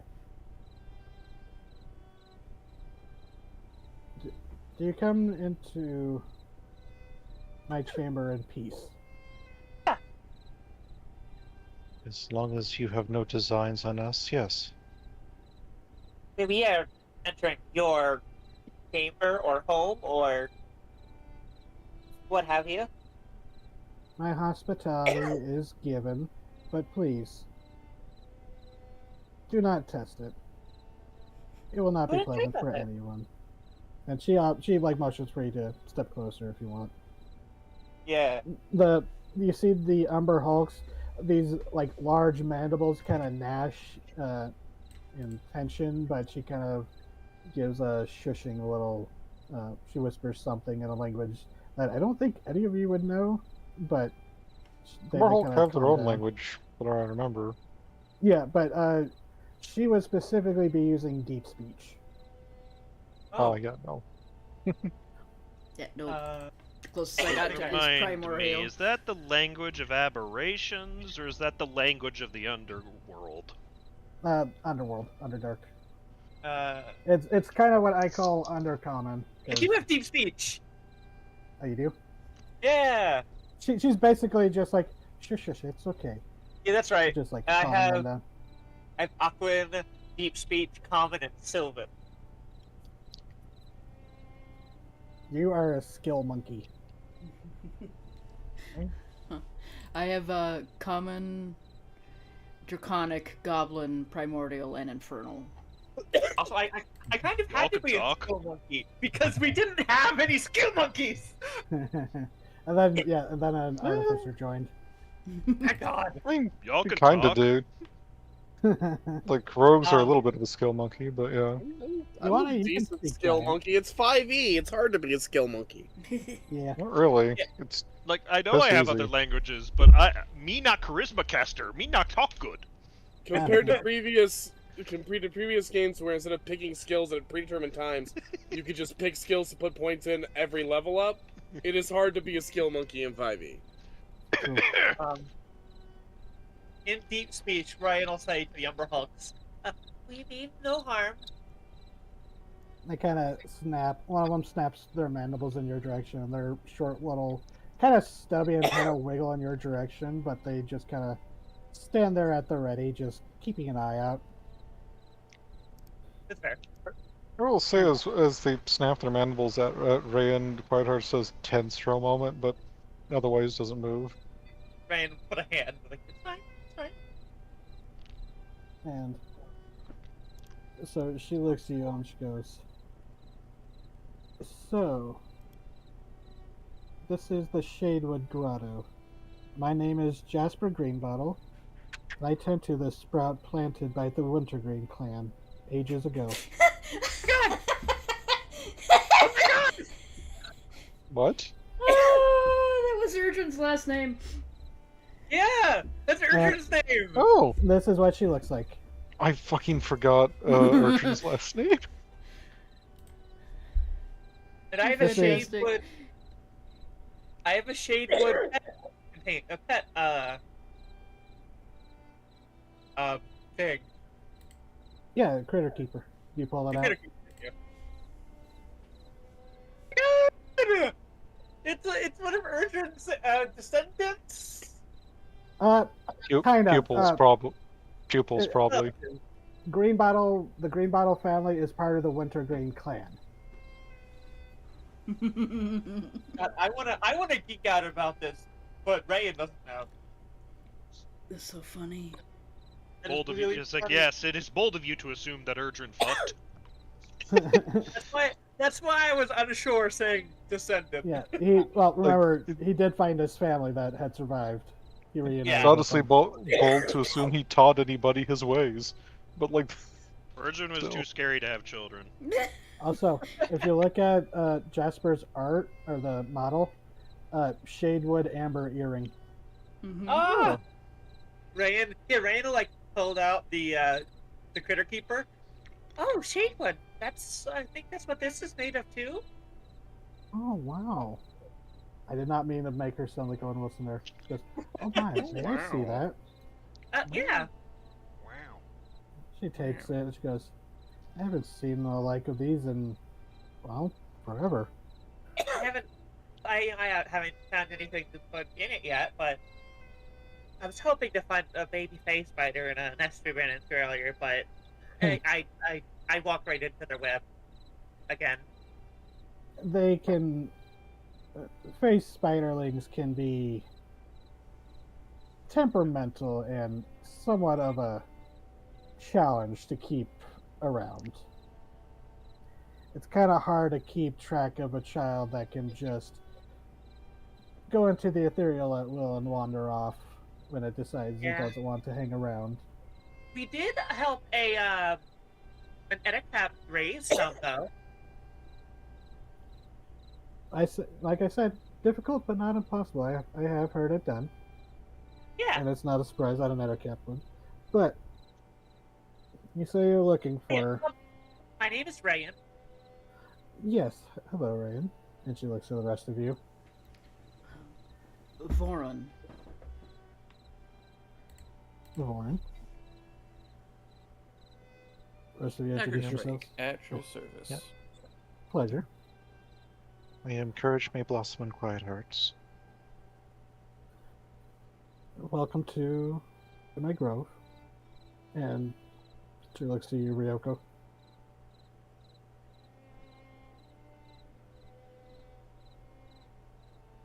TT, if you're talking, we can't hear you. Thank you for welcoming us. Thank you. And she looks to the.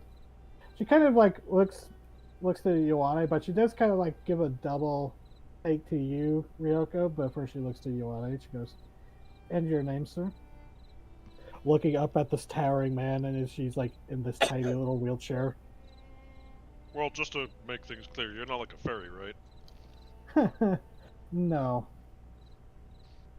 Okay, She cool. did tell us her name first. Yeah, but that's how fairies get you. It is good to be cautious. Anyway, hi, I'm Ioane. Your music's quite lovely, but I only came down here, I only came this way because, Rayan has a habit of wandering off and not thinking, something might want to eat me at the end of this tunnel. It was great music. And that is Do you think they're also... going to be her or That's how us, fairies like- get you. It is. They play the nice music and then they eat you. I will admit I'm not beating the fairy allegations then, if you put it that way. Okay, But I love no. her already.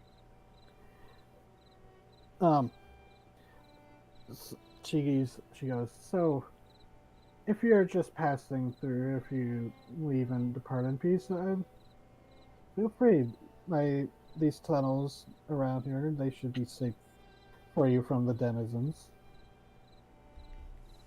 Thank you. Appreciate that. Yeah, there's some members of a criminal gang down here. So, just be careful. The fishes are afraid of your friends here, but still. Sorry, what was that one, Ryan? There's members of a criminal gang down here. Pretty sure they're afraid of your friends, but just be careful. Oh, yes. There's something of an understanding, and they may use the dark to hide their misdeeds, but they can't walk it. They can't dance among the shadows like we can. Cool and ominous. Oh. Thank you. I try. It's part of my evil grandma facade. Yes. I And love in her accord- so fucking much. Oh my god. Yes, and in respect of that aesthetic you got going on, you can keep your secrets. And she like reaches over, picks up a like a there's a teacup. Jeez, a teacup and a kettle there. I could not think of the word teacup for a moment there. And she just like shoos off one of the like gently shoos off one of the kind of ultraviolet glowing moths away from it that was also taking a sip from it. She just Oh my takes a little God. sip. You have Moth no begins idea. to vibrate. You have no idea how hard it is for me to hold myself back from moth. I knew what I was doing. God, just a moth hyped up on caffeine.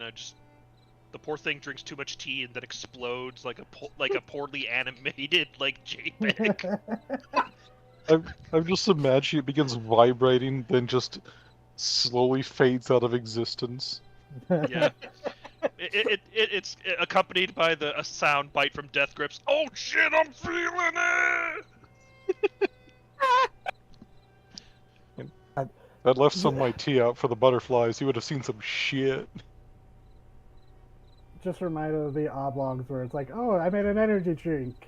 And it's just like, it's clearly just a ton of sugar and hummingbird food. As they're literally like using fly swatters to swat the hummingbirds that keep trying to drink the drink. It just sounds to me you like made a drink for hummingbirds. Yeah. But, oh yeah, speaking of, Venture's going up and like taking a sip from some of them. Oh, is that okay? It should be. This is Just- Ventra. Yeah. Not often you see something like that down here. Yeah, that's she's a little far from home. I think little the what? same can be said for this whole group. Quite. Ms. Eve is standing in the back, being quiet. She Yeah. is staring. She has not looked away from those Umber Hulks. I imagine she's probably seen them rip people apart. Possibly. Or heard of them doing mean- that. We're basically meeting the boogeyman she didn't even know about. You know, an ethereal legend of the sewers that everyone fears. And oh, she hands you back the critter keeper. Yeah. She goes, "You ever climbed a tree? Yes. If you're careful, you may find a caterpillar up there." Is it a Oh. fairy caterpillar?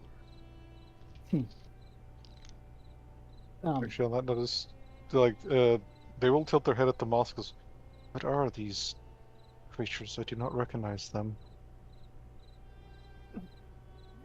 These are shadow moths.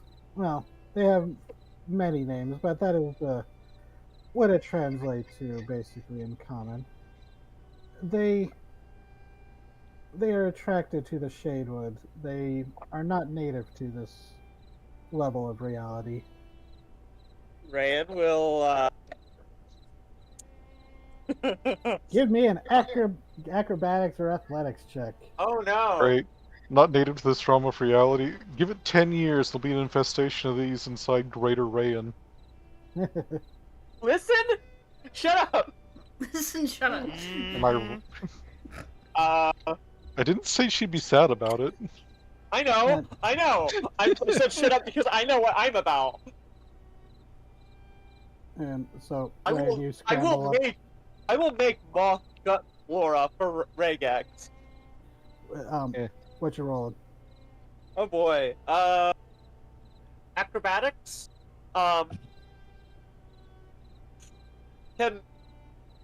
Nope, no assistance. Oh no. You think you think Ventra's gonna be able to help you somehow? Come on, don't come know. on, tree octopus, let's go. Okay. 14. That's Yeah. enough. You, so you kind of struggle a bit. It's less, she's just like, there's a moment where it's like, you kind of get stuck and you're just kind of suction cupped there for a moment.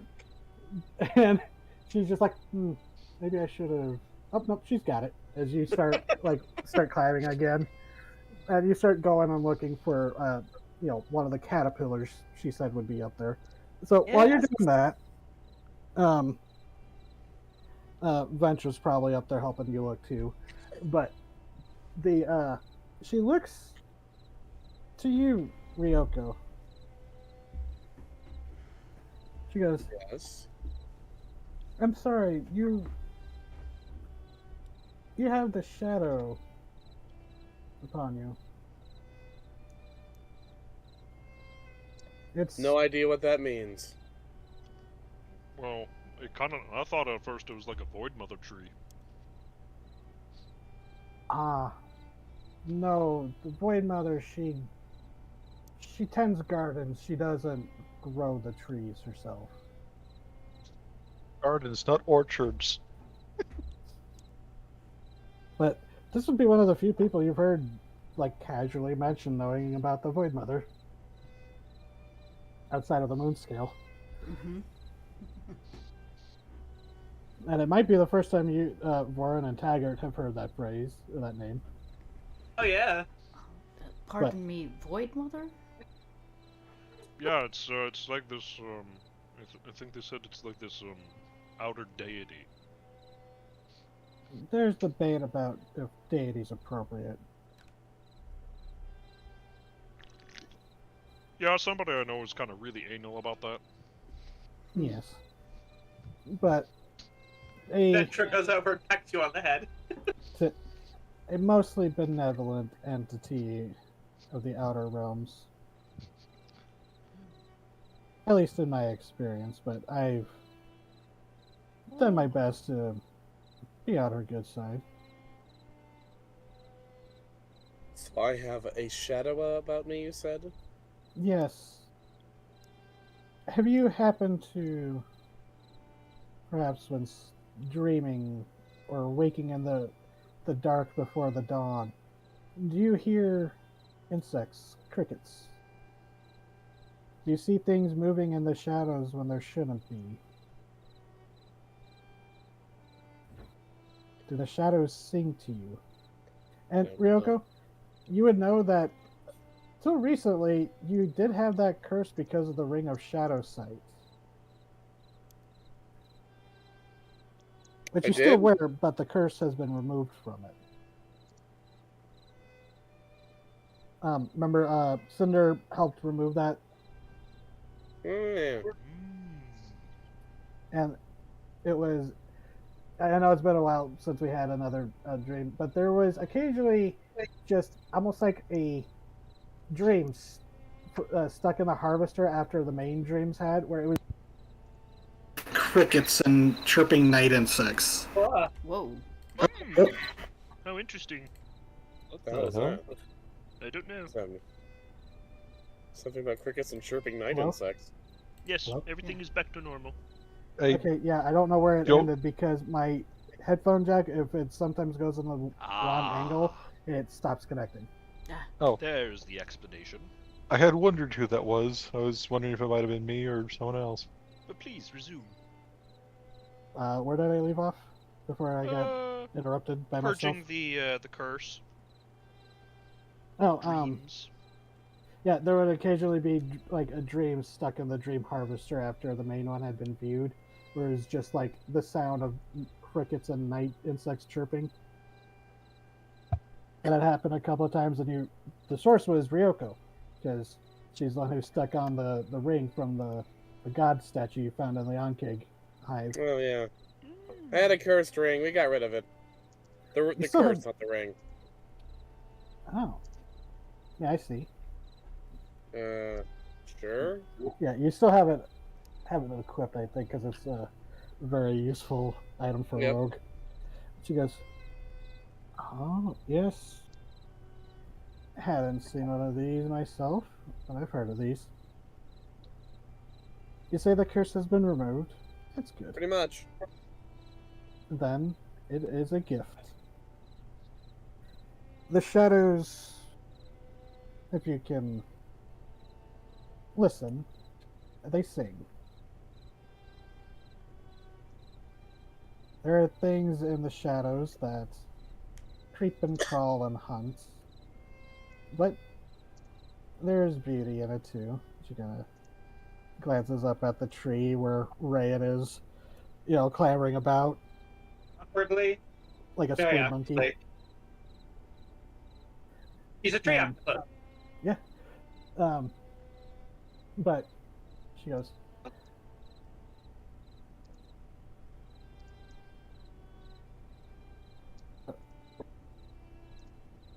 "Do the shadows distress you?"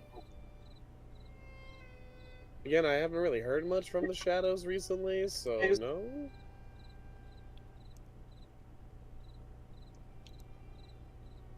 Well, you've started to see into them thanks to that trinket, but try to listen as well.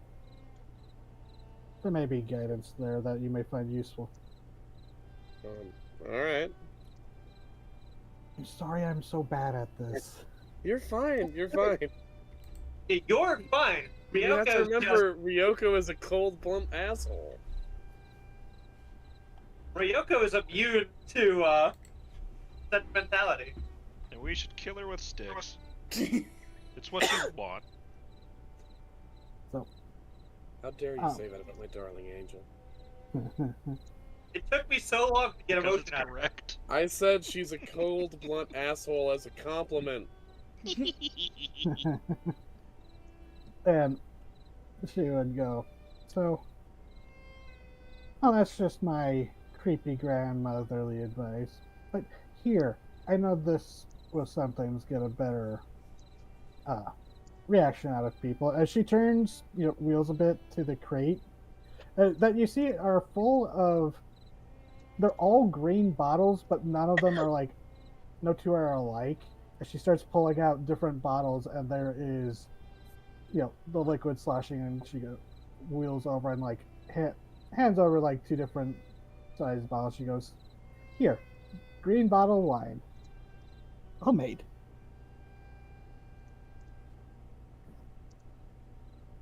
We do And- like wine here. You see on there's like these the labels. The Hero Forge. It's a tree. It looks like the it's supposed to look like the shadewood, but on them also there is like a little cartoon little fly, a little green bottle fly. Aw, That's adorable. you. So, I love her. and she's just been like kind of silently puffing on a pipe. Just so Rayan, since you're Yeah. up there, since are you getting Ventress help for this? Yeah. Do an investigation with advantage. Oh no. Oh. Okay. I did. It's not that you don't find anything, it's just it takes you a bit of clambering up a bit there. But eventually you do find tucked up among one of the branches, you pull aside these leaves because you heard like a gentle crunching sound as you're like you just kind of like sat there in that exasperation, just like I can't find any of these fucking things, and you just hear like a crunch, crunch, crunch off to the side. And there is a kind of tiny but plump little gray but black banded caterpillar just munching on some of these leaves.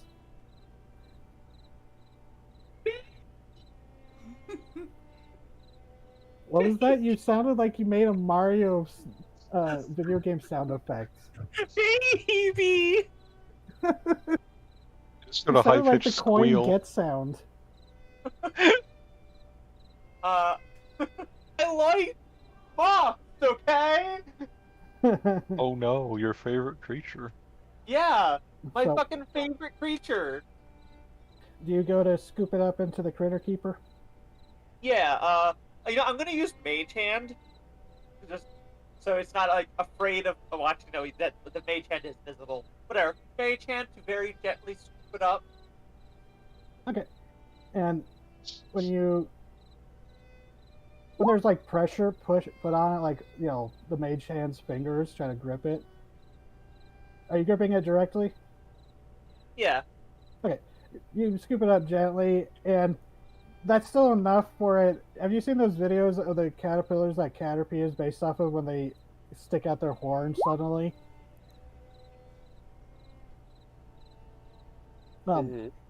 It's you suddenly see this thing start rearing its head back as this Y-shaped purple glowing horn pops out of its forehead, and this like sickly sweet smell kind of fills the air as it like puts on a defensive display. But you tuck it into the critter keeper and pluck some of the leaves that it was eating and put those inside and shut it.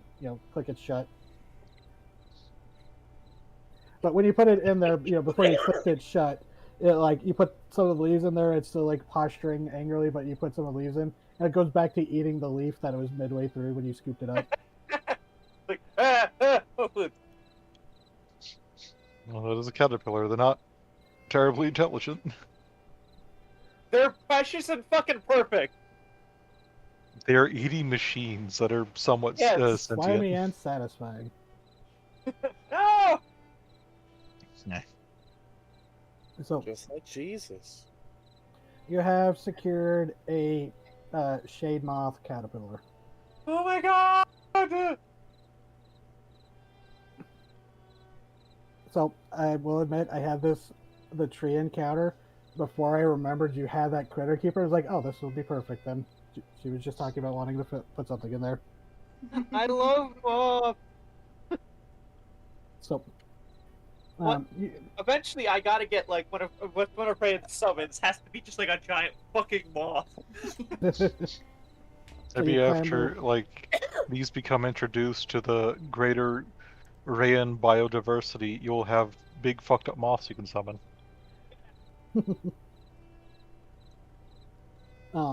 So you clamber down, and She falls. Jasper looks to you and goes, "You find one? Yeah, no, Rayan falls. Like she gets it tucked safely. You're very quiet." She gets it tucked safely, starts to climb down, and then she falls. Oh, like one of the Umber Hulks like gets up and like mild concern, like looks at you like you don't hear any words, but it kind of gives you this look of like whoa, you okay? Good. I found one. Actually, you know what? You probably landed on this big fungal mat, so it was like a soft cushion. Oh. Okay, good. But so Jasper looks to you and she goes, "Did you happen to find one?" Yeah, she'll hold up the critter keeper and open it up. Ah, I believe this was the last of this season's batch. Oh, it's so precious. When I scooped it up, it like made a sweet smell and made a little horn. Yes. Ferocious, aren't they? She kind of just she smiles in that like doting grandmotherly way, but What did she say? She goes, "Ferocious, aren't they?" Sorry, I'm trying so hard not to let my absolute fucking delight come through. Like Ryan was happy, but it's like It's eclipsed by Nora happy. Now, only because you have specifically a Shadewood critter keeper. It's the only reason I'm allowing you to take that. So please, take care of it. of course. The keeper should keep it well fed. But Is there any kind of food that I like? what's that? Is there any kind of food that I like? They feed on the leaves of this tree, but these critter keepers, from what I can recall, they are enchanted. They are from a different age when such things were more common. Yeah.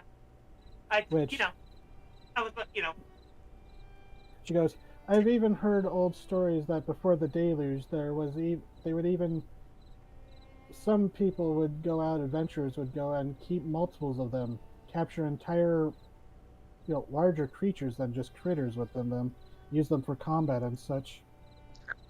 Oh, Listen, I have been tempted to multi-class into Tamer. I know you have because of how many summons you have, Rayan. Yes. You have unlocked that- the ability to You're change your going to class kill to my Tamer. initiative. I'm sorry. My action economy. It's dying. Someone But, I mean- who's good at budgeting, please help me. But yes. So,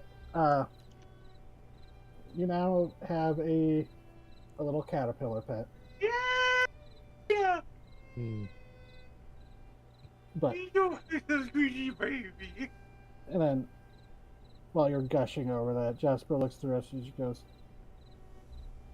"So is there anything else any of you would like or she would like any other things you wish to discuss, or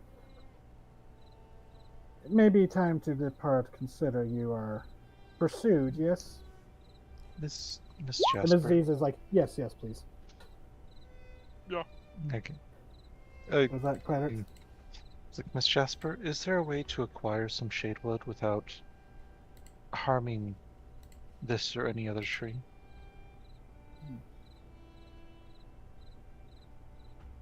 There is.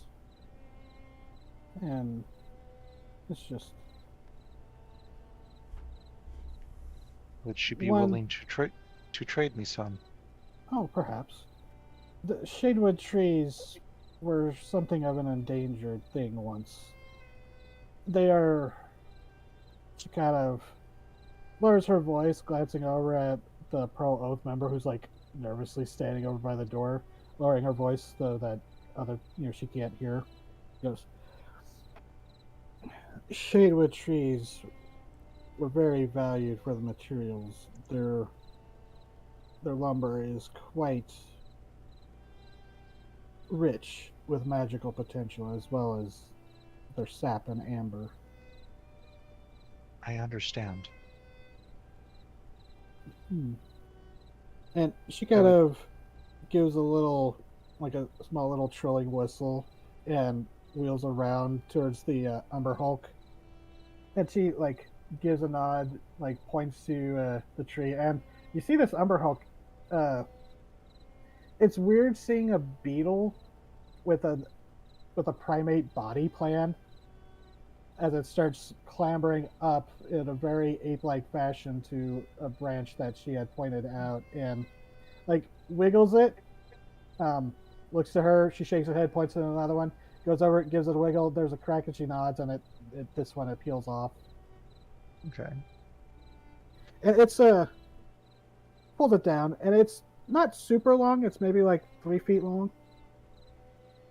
There's a tuft of leaves on the end. Okay. With that, actually, yeah, and there would be a flower bud getting ready. She goes, "Oh, well, that should be nice. It'll bud probably in a day or two." What was that? She points out the little flower bud on the cluster of leaves at the end of it. She goes, "It should bloom in a day or so. It'll be Okay. It's they're going to reach into their pack and bring out let's see here. I had an idea. They bring out two items. Just I am unsure which of these would be a worthy trade. And one is the Trollstone bottle, and the other one is the jar of hag tea, and they're going to point to say, "I will only part with a few bags of this. It was a tea mixture given to me by a friend. Though given her magical aptitude, I believe it is quite a bit more than it seems." And she kind of leans forward. She goes, she if you let her, she'll lean in and take a sip. She goes, She'll open the tin or whatever the fuck it's in jar. Yeah, it's a jar, I believe. And she would lean in and take a sniff. She goes, "Oh, that's delightful. A few pots worth should be fine. Should be a fine trade." They will nod, and they will offer, a couple, Tea bags worth. 2 bags worth of hag tea. Yep. And so you have a shadewood branch. Yep. Or you can like wrap that into the. Could you? What was that? You can like graft it onto the tree in the ship. I have fucking no idea if that would work specifically. The flower might be of a consideration. Yeah, it's like the little cluster of leaves. It's like a branch, or it's like a twig that's off of the main branch that you got pulled off of. Yeah, yeah, It looks like the branch was like getting ready to fall off. There's like already naturally a crack. So Yeah. you know, It was a deadfall, I think is what they called. but the twig did look a little bit fresher, at the tip. So, Okay. but yes, so and Ryoko, you have attained two bottles of green bottle wine, which is I don't know what kind of story I'm writing or creating with Ryoko keeps getting booze. The kind that Ryoko She likes. You're enabling her likes is what you're food. doing. There's a lot of booze in fantasy Yeah. world, Hard for an alcoholic to quit. but so she would go. She looks to the rest of you, and is there anything else you would wish to speak with her about, or we can move along? If you're ever curious, our ship is called the Everone. The Evergreen. Evergreen. Oh. Well, should I be topside and down at the docks if I see your tree there, they'll be certain to wheel by and say hello. Yeah, it was delightful. Would you mind if I... And he's going to gesture to the shrine in the tree. Could I take a look? Oh, sorry, what were you asking, Brine? The shrine in the tree just wants to know if you can step closer and take a look at that. She goes, in oh, specific. Yes. And she goes, yes, of course. Yeah, I just want to look and see what it is. It is a fairly simple shrine. There's like a bowl with a few sticks of incense. One of them is burning. It's one of the, like those slow burning kind. But there is where like if this was like a deity shrine where you would see where you would see the figure for worship is you see a vaguely feminine form, almost like wrapped in a shroud, but with bright blue, almost stained glass looking butterfly wings sprouting out from it, and inside the wings are eye spot patterns that look very human, very, very detailed. And Jasper kind of chimes in. She goes, "That is a depiction of the umbral moth, sometimes known as the umbral mother. They guide the dead." Next character needs to be tied to the Umbral Moth. They are a psychopomp and very important to the Wintergreen family. Stories have it that one of the greatest heroes of their line was saved from a frozen fate. Fascinating. I think you'd appreciate that. I do appreciate that. Music plays faintly on fiddle in the background.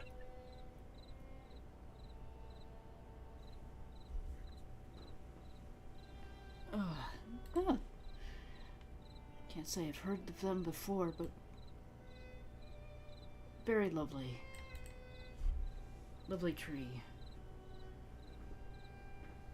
Grotto. Thank you. And she will kind of pick up her fiddle again, and she nods to you. She goes, "Go in peace, and may you find your path through the shadows." Rain will pick up, we'll pull up fiddle and like, if she starts to play again, Ryan, we'll try and catch her again. So, Do you want to try as well, Ryoko? What are we rolling? You want to Can we try just jam now? play with the the fiddle. fiddle? I'm sure, but I don't have like skills in it. Okay, you've done really well. Yeah,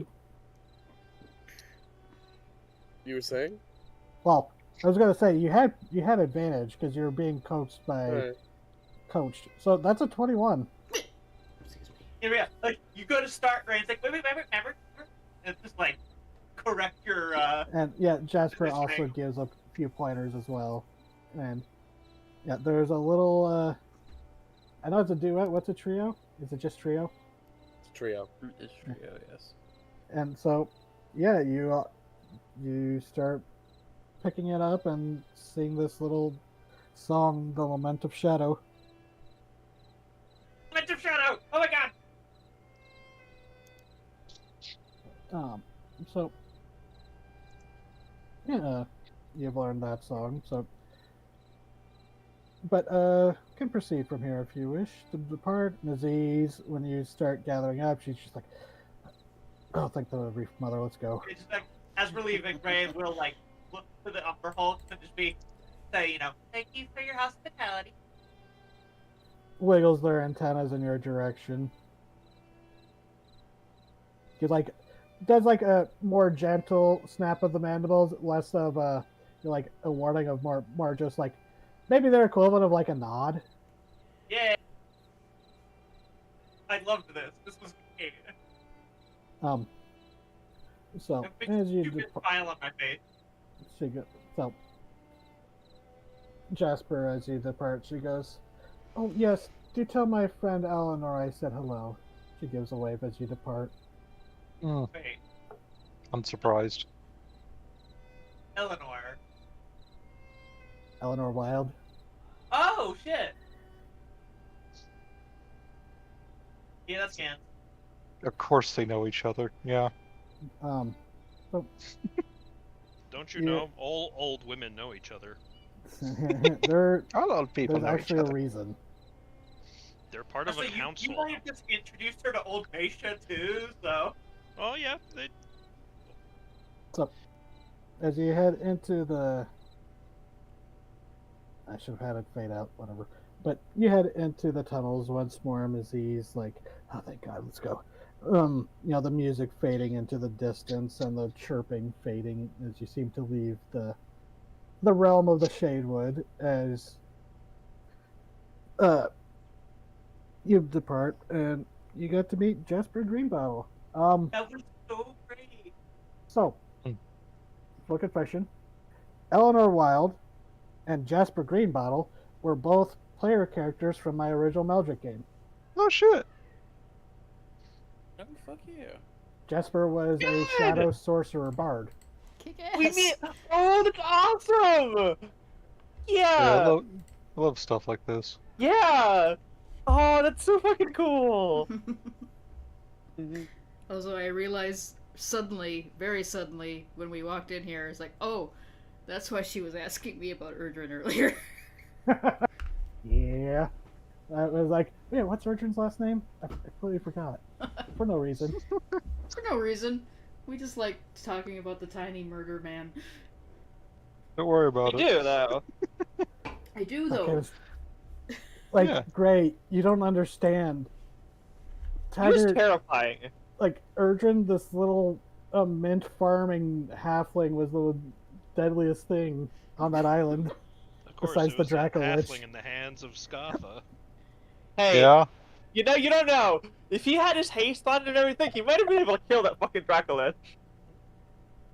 Probably not. His base speed was 50 feet. So when he was hasted and I dashed, I could go 200 feet in 6 seconds. We Yeah. invented the Flash. I know you say that, Nora, but the Dracolich is like, however, I'm genre savvy, and I know the most powerful thing in Dungeons and Dragons is to not have a health bar. You Yeah. can't hurt me, Jack! I Don't have I mean, stats. like- Fuck you. I mean, that's kind of what was going to happen. Not to like Yeah, I know. distract from the game, but Yeah, if he yeah. hadn't shattered the ice by that round, he was going to start strafing the battlefield with his breath weapon. Yeah, I remember you talking about that. It was just like, oh no. As you would know best, Jenny, any fucking esoteric god in Destiny can talk big shit, but as soon as they get a health bar, it's over. Yeah. Like even the witness pulling, oh, I'm rewriting reality with the power of light and darkness. Oh, you have a health bar? You're just gonna break that with the power of literal friendship. And not this gun. The final way you defeat the witness is channeling the power of friendship through your ghost in an energy beam. Amazing. It's like But- Link grabbing Navi and using her to Kamehameha. Yeah, if she was like through the expansion, slowly like had a terminal illness. Man, As Navi was happens never to annoying. fairies. Anyways, Navi was never annoying. People are just mean. yeah. So, you managed to, through following Maziz, I'm gonna speed things up a little bit. Following her advice, you managed to reach to one of the closer layers to the surface, and you finally reach a drainage tunnel. And she's like, "Okay, this should take us out close to." Let's see. Get back to the city map. She goes, "This should bring us out close to the shore by the jaw." She says like in this area. Because you entered over here.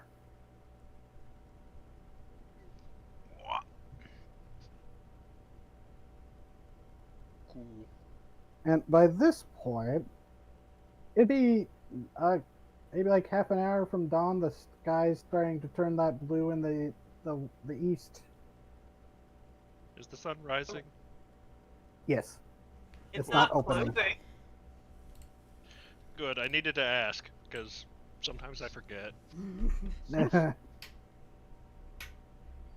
It's like, is the sun fucked up here too? It is, but it resembles a normal sun. It is, but it's not super obvious to the layman's eye. The sun here is a very, very hungry Teletubby. Well, Was. it was going to go red giant, and then the gods made him go back to being a comfy yellow, medium yellow sun. But so she's like looking around, like, okay, where are we going? And you would know that Gazavo is situated in the Dancing Whale Tavern here. But your ship is fairly close to it if you want to stash her there. Yeah, we can do that and bring Gazavo to her. Yeah, well, how about someone speedy go to talk to Gazavo? It's like, hey, Send one or both of the rogues. They're probably the fastest. I'll go get him. Do some kind of neutral meeting place that's not in the tavern or our ship. Ah, yes, the rogues. The drunk or the man whore? So, Wow. The man whore volunteers. Sorry. but course yeah, he does. critter keepers. Those are totally. If someone wanted to be a tamer, they could use advanced versions. Mm-hmm.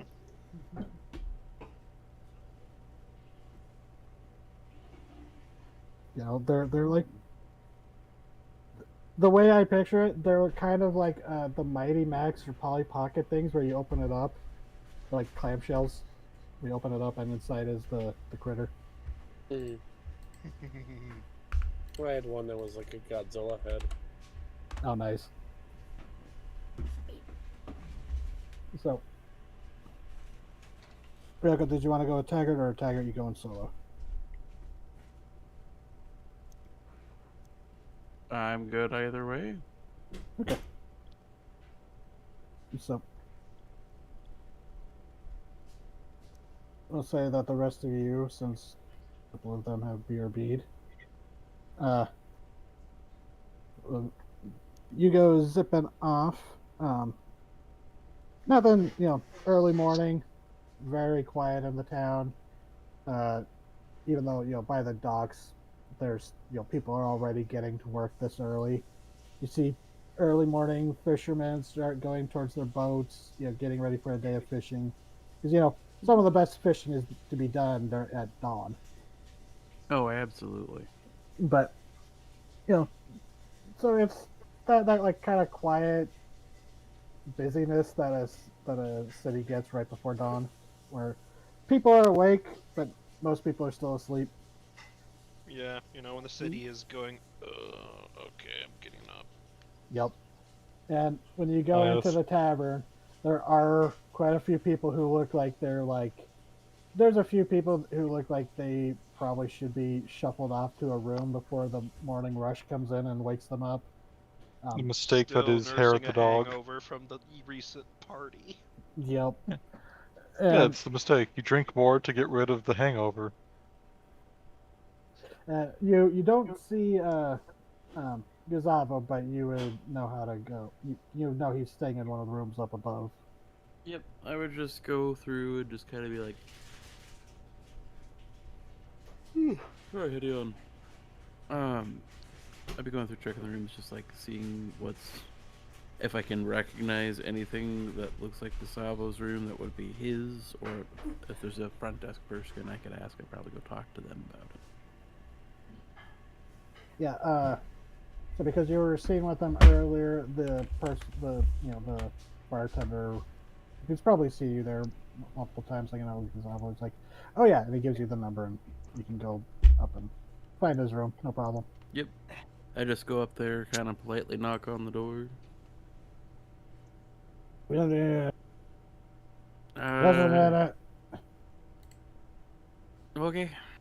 And there you hear like clattering. You hear a bottle clatter to the floor and just like muffled cursing before you see a bleary-eyed Gazavo open the door. He's just like, good, Tiger. Yes. And he reaches and he like pats down the. It looks like he like just pulled on his like old captain's coat without any of his like shirt underneath it. He's just like patting the pockets, pulls out a pocket watch, flips it over, spins it. Oh, Solaris isn't even up screaming yet. What's up? Oh yeah, no, Solaris isn't even up yet. We've been busy this evening. I may have some leads and some more information out of a currently pliable person because they know you by reputation. Would you mind if you need to get dressed, you can get dressed. There's not that much of a rush, but they're looking for safety in exchange for information. They did not want to go to the police because of the massive drug den we busted. Yeah. I'm assuming this has stuff to do with the Slithier's problem. So, yeah, you. We do have a lead on where your friend went, though. Good. I'll definitely want to speak to them then. Your boat, or not your boat? It's not your boat. The boat with the crazy boat. Yes. Okay. Yeah. Very noticeable, that boat. Not many you see with the tree growing out of the middle of it, but no, it's a very unique boat. I'm curious to get passage out of it on it just to see how well it sails. Well, good work. Only took you less than a night. What, following we busted a place, and then we followed an assassin, and then the assassin had, I think, a lead down in the sewers to the drug den, so we went down there. And it's been a long night, so you'll have to forgive me if I don't have the details all sorted out 100%, but we have been busy. You sound like you're about to go sleep until noon, so yep, I'll talk to you when I come down to the ship. Perfect. So, but I figured I should come just knock and say hello first. If they've got a brig on that ship, tell them to keep your informant in there. It's probably the safest place for them until I can get a safe house for them. At least 6 different people have threatened to kill her, but you know it's fine. We'll find. I think there's a brig. There's probably a brig. All right. Got back to us. Sitting there with our prisoner. Do we have a brig? Which actually, let's go to the ship map. So yeah. So Gazabo will kind of clap you on the shoulder and he goes, "Good work, Taggart. Go get some sleep. I'm gonna sleep for a few more hours myself. Sleep off this my nightcap last night." Which looks at the clock. Yep, I'm still drunk from it. So I'm gonna talk to you later today. He kind of gives you this like shove. It's like, okay, nice to see you. Leave. That's fair. We may be actively hunted as a heads up, so sooner you sober up the better. And he gets out the drug lab. That's gonna happen, my friend. We were being scryed on after we left the drug lab. So good to know. As he like makes a mental note. What? Stop. Oh, what? You're talking to the cats. I thought you were like, Boren, what the fuck are you doing here? No. I was trying to be quiet about it, but he's being a dick. He's trying to get at my Star Trek ships. Get out of there. No. Leave my Voyager alone. God, that is something that happened to Voyager or the original Enterprise. A giant space cat being harassing them. That's clearly something that didn't happen. Q's cat gets loose. It's a cat, but spelled with a Q. Quat. Oh God. Yes. The quack. Quat. So, Taggart, do you wanna either slumber here or are you going back to the boat to check in with them? I'm gonna go sleep on the weird ship. Okay. So, yeah, the rest of you, closest thing you have to a brig is this like closet next to the the armory. And you have enough people on your crew that you can have someone stand watch to make sure she doesn't. It's the next day now, right? It's. Yeah, we should definitely have someone from the crew watch, but also you have to wait for dawn, which is like an hour away, for your boat to recharge. Also, tigers are not very well known for keeping people alive. Which also, you're when you showed up, some of the crewmates were like, "So the tigers," points over at them asleep on the deck. That was fun pulling the stuff off of them. I told them to be, Oh yeah, they let us, but they let us know that they weren't appreciative of it. They didn't hurt us, it was just really scary, Ryan. Oh, I'm sorry.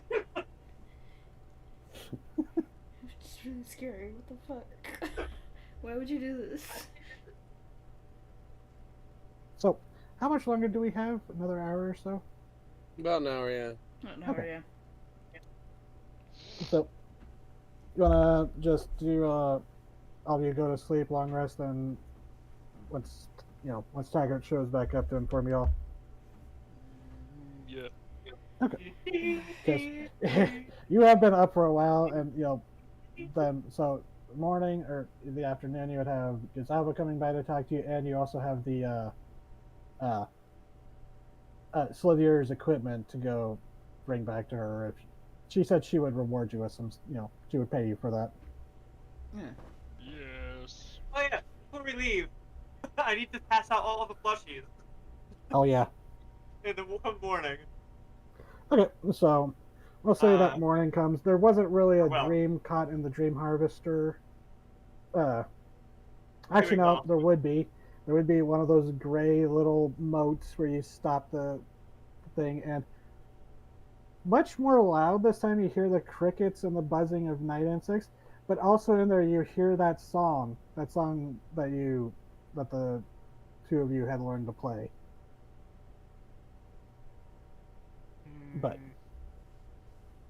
So it's morning. It's afternoon, I suppose. So, uh, what would you like to do first? You kind of have like a little bit of time to yourselves before Everyone before that's you waking up, Brine is guys already up out of bed and gone. Wait, Ryan left the ship. Not the ship. Okay, just your bunk. Yep. So, I unfortunately don't have plushies for Hager and Veron. They just got here. That's fair.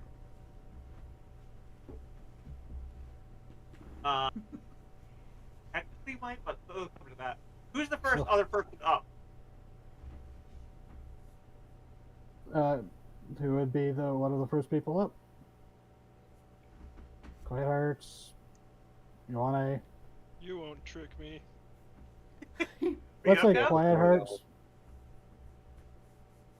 Or unless Ryoko is volunteering. Ryoko is a night owl, so she would definitely not be the first one to wake up. Vorin might be, being a smarty pants alchemist. Yeah, Yeah. he would probably be awake, but she doesn't have a plushie for him. Oh, true. I have a plan. So, Oh yeah. okay, am I you get gonna have Varun. to roll a d4? No. I've decided as Varun. Okay. What's your morning routine? He's probably brewing some potions in his bunk. Actually roll for them because it's a thing I do every morning. So you may not want to roll them in your bunk, but you could. There's plenty of places you could do that. Yeah, I would find a place where it's safe to do this on the ship. Yeah. Oh, so actually, instead of this room next to the armory, she's probably being kept in the water room, like the closet with the supplies. Don't The want. outfish is glaring at her from the corner. So I roll The- 4d6. Oh, the little crystal salamander that purifies water is also up on the rim, just looking at her judgmentally. Remind me of the design. Is it like puking the water, or does it just sit there? Oh no, the rose crystal, the rose quartz salamander. It looks like a little statue when it's out of the water, and then when you put it into the water, it animates so it looks like there's just a little crystal salamander swimming around. But then it would go up to the edge and spit out salt crystals because it's And come purifying to the think water. of it, don't axolotls kind of notorious for just kind of eating rocks? Kinda, they're but kinda. I'm not sure. I've never really owned any. They are This notorious for eating rock. You have to use This- certain size gravel that can swallow. I'm intentionally going to get this Because wrong. I've seen a lot of aquarium tanks for axolotls that don't have substrate for that reason, I think. Yeah. Now Oh. I'm just picturing this little salamander purposely eating the salt. So, which one are you doing? Yeah, Varun, Hmm? Ryan quite literally appears. Varun? Yes. Good morning, Ryan. Goku Ultra Morning. Instinct Sting. Yeah, no, she was invisible, so it's quite literally. Yeah, you turn to grab something, turn back, and then she's there. Yes. He's literally not paying attention to you. He is brewing his potions. He does not care That's about your fair. shenanigans. So I didn't plan ahead for this one. I got it for another one of my friends, but you and Pecker are quickly becoming new friends. Oh, that's nice to hear. I think you're a friend of Ryan. mine as well, Ryan. Ryan pulls out a little raptor plushie Oh. and hands it to him. Oh, well, I thank got you. This, I got this for my friend Devon. Him and Prana left, so I was. sure you don't want to keep it as a reminder of your friends while they're away from you? I couldn't forget them if I tried, That's fair, but and I think it would be good if this brought someone else a little bit of joy. well, it is very cute. Ryan smiles. Thank you, Ryan. You're welcome. And then she disappears again. Is she fixing to give somebody a heart attack? Maybe. Who's next? Crassus just looks at you and shrugs. Who's my next? Da-da, da-da. Also, that's a pretty good spread of the elixirs. I'll roll. I'll roll for it. Fine.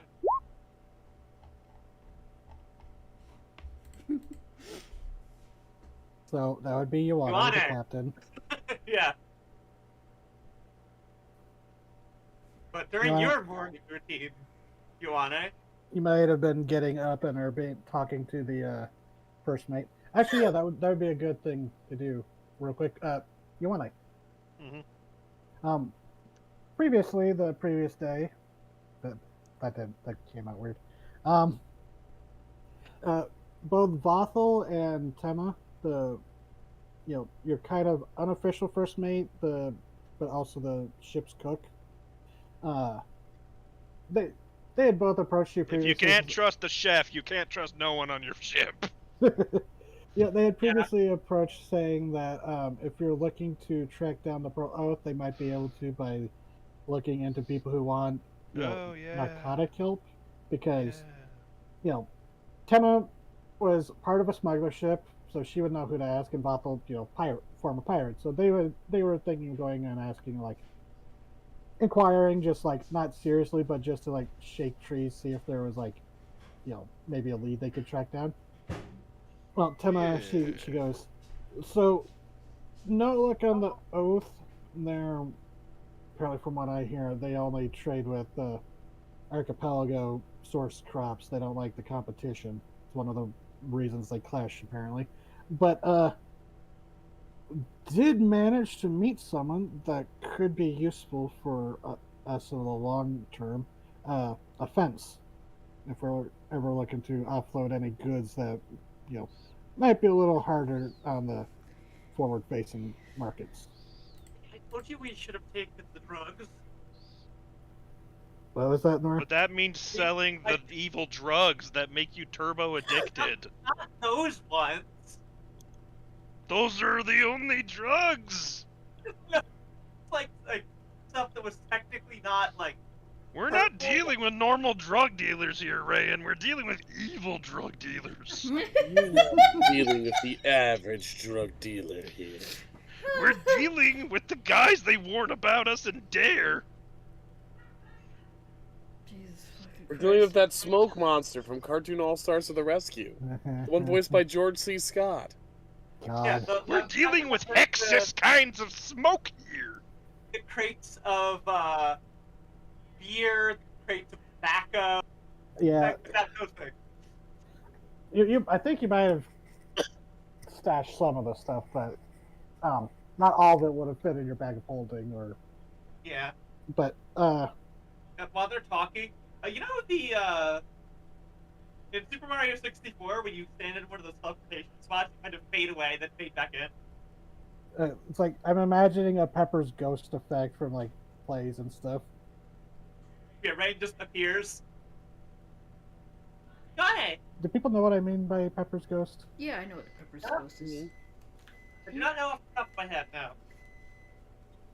It's a visual effect where something appears to be ghostly. They would use a mirror to like. Oh, I think the Phantom showing up in Christine's mirror is a Pepper's ghost effect.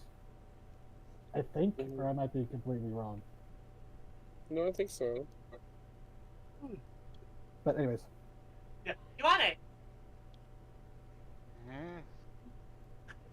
She just tears, you know. And holds up a little goblin plushie for you. Huh. On one hand, I appreciate and understand where you're coming from, but on the other hand, that's just a plushie of a guy. Yes, technically. There is no technically about it. Goblins are guys. And girls. But, like, you get what I mean. Yes, but like, I mean, you could say the same thing depending on what you give me too, right? Even if it's not normally a guy. I was just kind of standing there smirking at the exchange. The hobgoblin woman. Mm-hmm. She's like, very cute. Right? And she like motions it towards you. Goblin children are their most dangerous phase.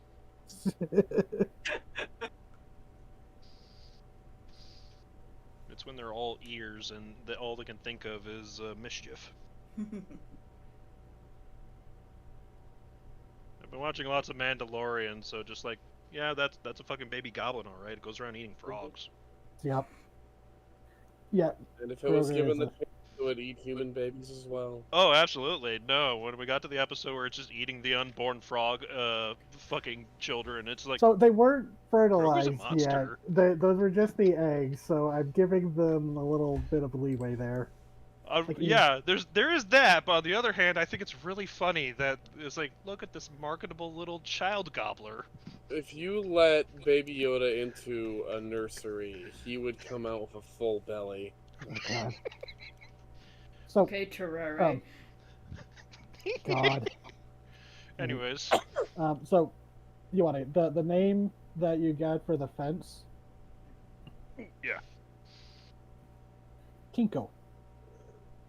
With a Q. Alright. Thank you. I'll put that in my notes. But, yeah, so, So, Rand, what does this Kingo look like? Turtle Folk. She, Turtle. apparently, she runs an antique shop, but also runs the fence as, side business.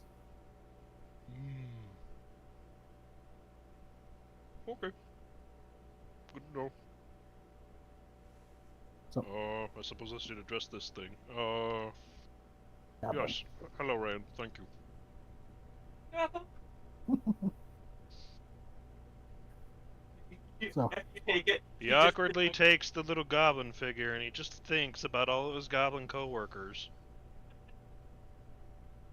You take it, then she has a big smile and then just fades away again. Ventura trailing after. Yeah.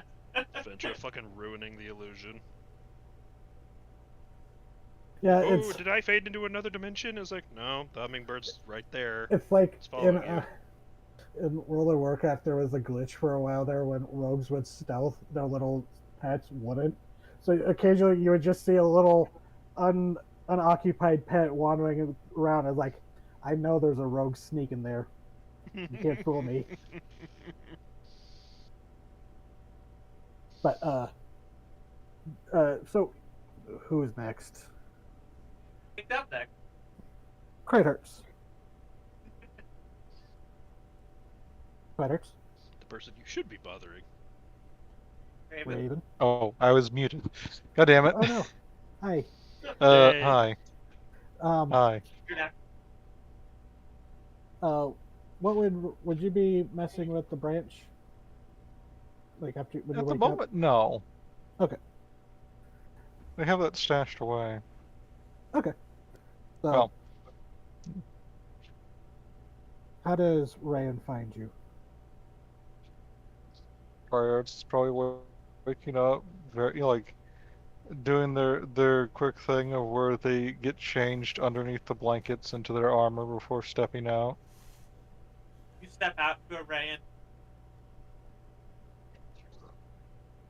Just standing Just- there. To the left of the door or something. Yeah. Ah, you're right. Guards is not surprised. He's probably spotted Rayan, before they jumped.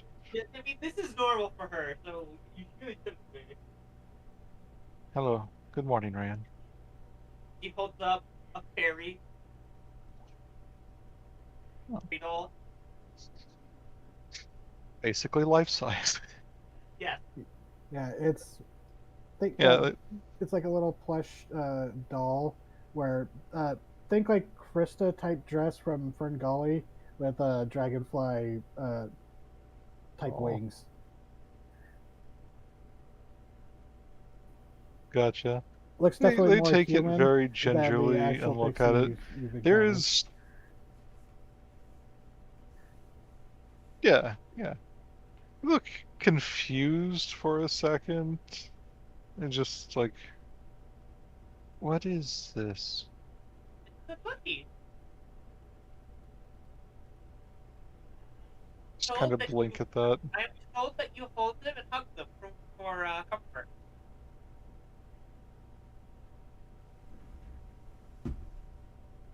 They slowly pull it up to their chest and give it just a very light hug, where you just like a one-arm squeeze, basically. Good. Ryan gives them a very big smile, and then disappears again. They continue looking confused, but they return to their bed and place the fairy by their cot, I guess, is what they have. Taggart, Yes, hi, hello. how do you wake up? Painfully slow in a hammock. Just kidding. Ryan wakes you up. Get flipped out. Taggart! Ah! Hello. Hi, I'm sorry, did I wake you up?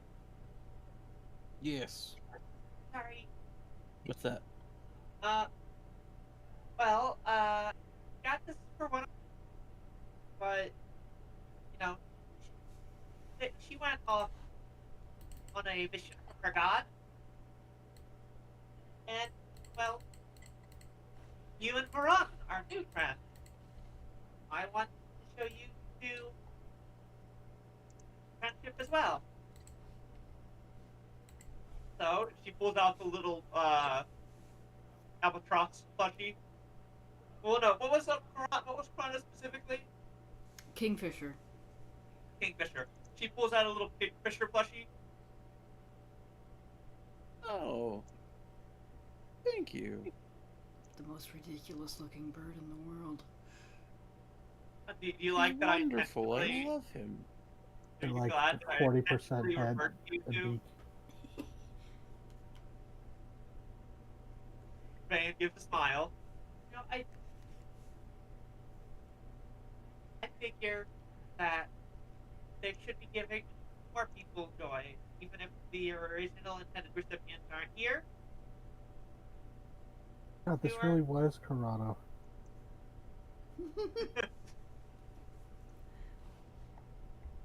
Fair enough. Thank you very much. Yeah, look at that. Look at violent, weird looking bird. And the last is that she turned to look in the direction we have good wings. And sits and waits for Rio to wake up. Want to hear something absolutely strange? Always. Kingfishers are woodpeckers. Mm-hmm. Makes sense. Yep, they're members of the woodpecker family. And Look at that kookaburras are a type of kingfisher. Yep. That little fucker eating that thing. Yeah, that's a woodpecker. Yep. Woodpeckers will actually hollow out the skulls of other birds and eat them. It's not Jesus. common, but they'll do it. Nice. Nature gave them a jackhammer, and occasionally they have a hunger for chicken nuggies. I'm gonna make the chicken nuggies.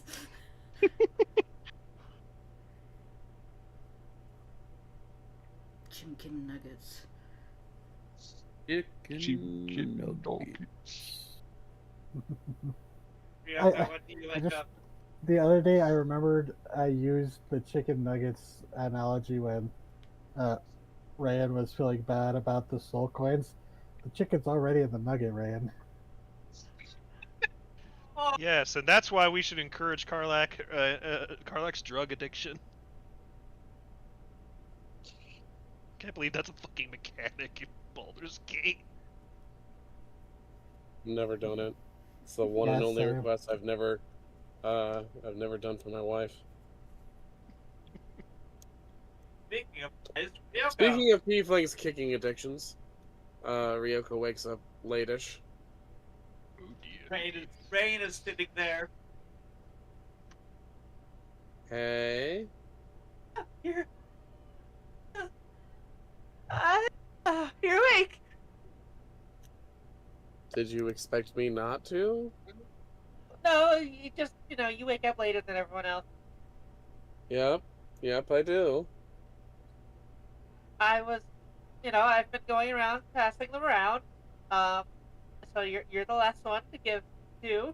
So, Rain pulls out a Hellhound plushie. Oh, that's cute. It's for you. Oh, how lovely. I'll put it on my bed. Excellent. I hear they're good to hug for comfort. Yeah, that is what I've heard plushie toys are for. I Rain wish I nods. was going to see it and be like, "Are you replacing me?"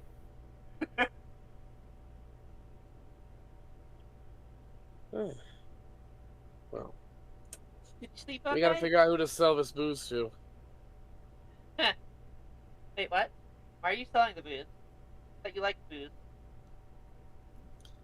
I'm trying to kick some bad habits.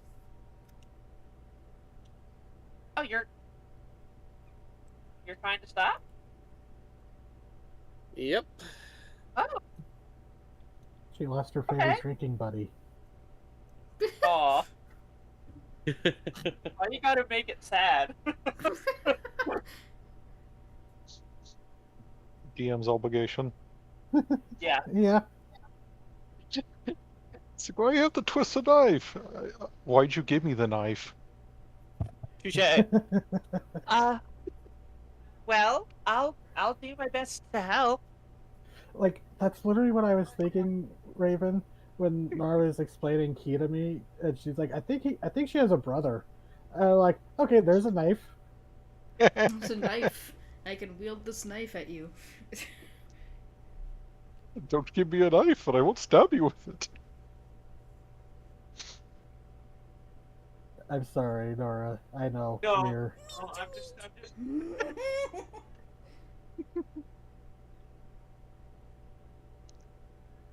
We should gather up with the others then. You fell on the What? bed again. We should gather up with the others then. Yeah, that would make sense. Sell some booze, figure out which bad guys we gotta take down next. So, Yeah. yeah. So, Tiger, I think you have to inform everyone that Gizawa's going to show up, because I think by the time you got back, more than... I think a couple of them had probably fallen asleep by the time you had gone back.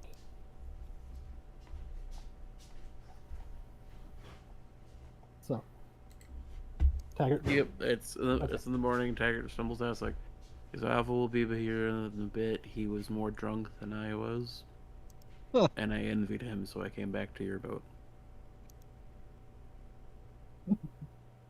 So, did anyone have anything else you wanted to do while waiting? Like that. Just selling some booze. Well, I guess Voron could be looking through those potion ingredients that we got. Or alchemical stuff. Okay, so, go. Yeah, because you shoved a bunch of stuff in the bag of holding. Yeah. Okay, go ahead and roll, just to assess what you have. Do an investigation check, just to like parse through it. Okay, I'm pretty good at investigation. Okay. Yeah, no kidding. Artificers. Artificers. I've always wanted to play. What's that for, Ryoko? Oh, that's how I can help. Okay. So, Voron, you start pulling out, like, 'cause there's like a big crate of a bunch of alchemical flasks, Hmm. and you pull it out, you see them, and start sorting through them. You've got basically from what you've got here for the next couple. I'll have to like actually I have to think of like how many actually. Um, you can basically knock the price off of the cost of brewing up specific potions because you've Okay. already got the ingredients here. Cool. It's a lot that we And did, like, take a lot of shit. yeah, because a lot of some of this stuff, was definitely being prepared to be used to make the drugs, but it's also stuff that can be made to it's like the very basics of alchemical ingredients that, it's like, you know, the building blocks that everything else is built off of. So it's not a surprise that, even though it was a drug lab for a specific purpose, not a surprise they would have those there. Yeah, you can. To be fair, all Yeah. the building blocks for real normal drugs are also the building Yeah. blocks for real normal helpful drugs. Yeah. I mean, they cover that whole, they touched on that in common side effects. But, which I'm so excited for the second season. Anyways, I'm kind of excited for the second season. yeah. But as you go through, yes, You're everyone in the watches. tube. But and then but there's also some that aren't labeled, so you have to like uncork them and kind of sniff them a bit. Yeah. To be like, oh, okay, they didn't have a very good labeling system. But there is this one that looks a bit odder than the other as you pick it up. It's a dented bottle with an amethyst cap. Okay, I'll open that, see what it is.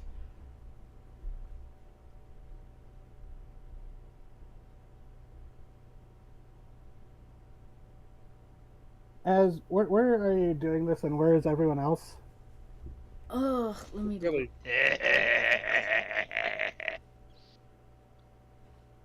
Explode the ship, please. I guess where I'm standing right now would be fine, like away from the explodey things, I guess. Yeah, and it's best not to be in an enclosed space if you're like sniffing vapors. Yeah. So, He is yeah. just like sitting there on the deck and sniffing No. things. Granted, there are certain alchemists who there's like, I have to get my divine inspiration in the morning. So actually, if everyone else is there on the middle one, we'll just put you there on the middle deck. Because we'll just say pretty much the rest of you are there. Red, where would you be on the deck? Tree. The tree? Okay. But you were like over here, I think. Okay. And you uncork this dented flask, and it's maybe in that moment where you realize, oh, that's weird. The dents are like coming from the inside. It's like it's. And as you uncork it, there is almost, it sounded louder than it should, like a resonant that thunk of uncorking something, as if you just uncorked something larger than this, flat, flask-sized container. And then there is the smell of sulfur and brimstone. What the fuck? What happened? Accidentally killed the Roll20 chat. We're starting.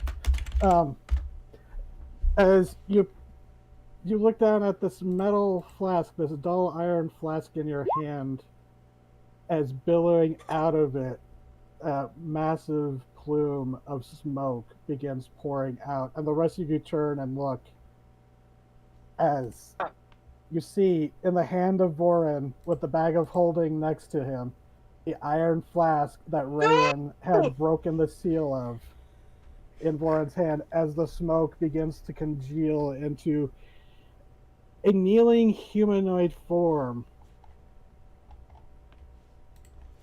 I don't don't think this was an ingredient bottle. Hello? Oh fuck. What?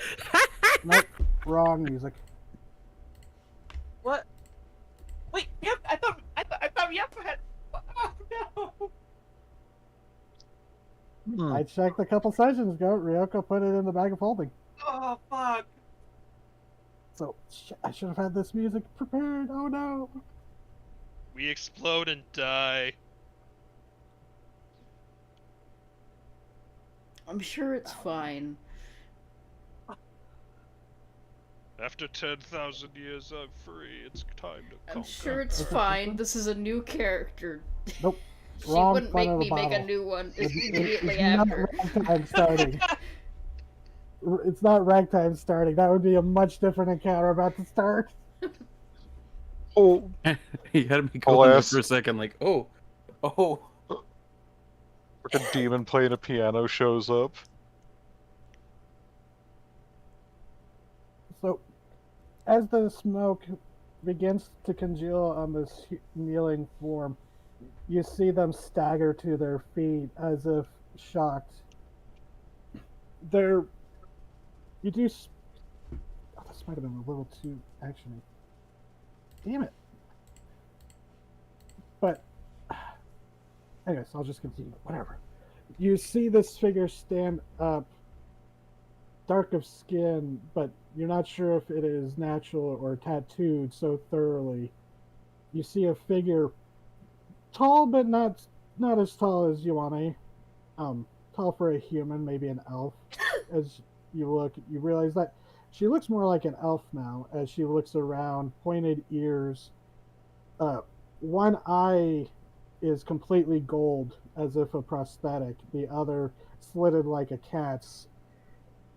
A crown circles her forehead with blood red crystals arcing from it as if of horns. Almost ceremonial mantle and outfit decorates her form, strange and alien in its make. As standing before you with hands clawed as if made of black and red ice, you see a figure standing there barefoot upon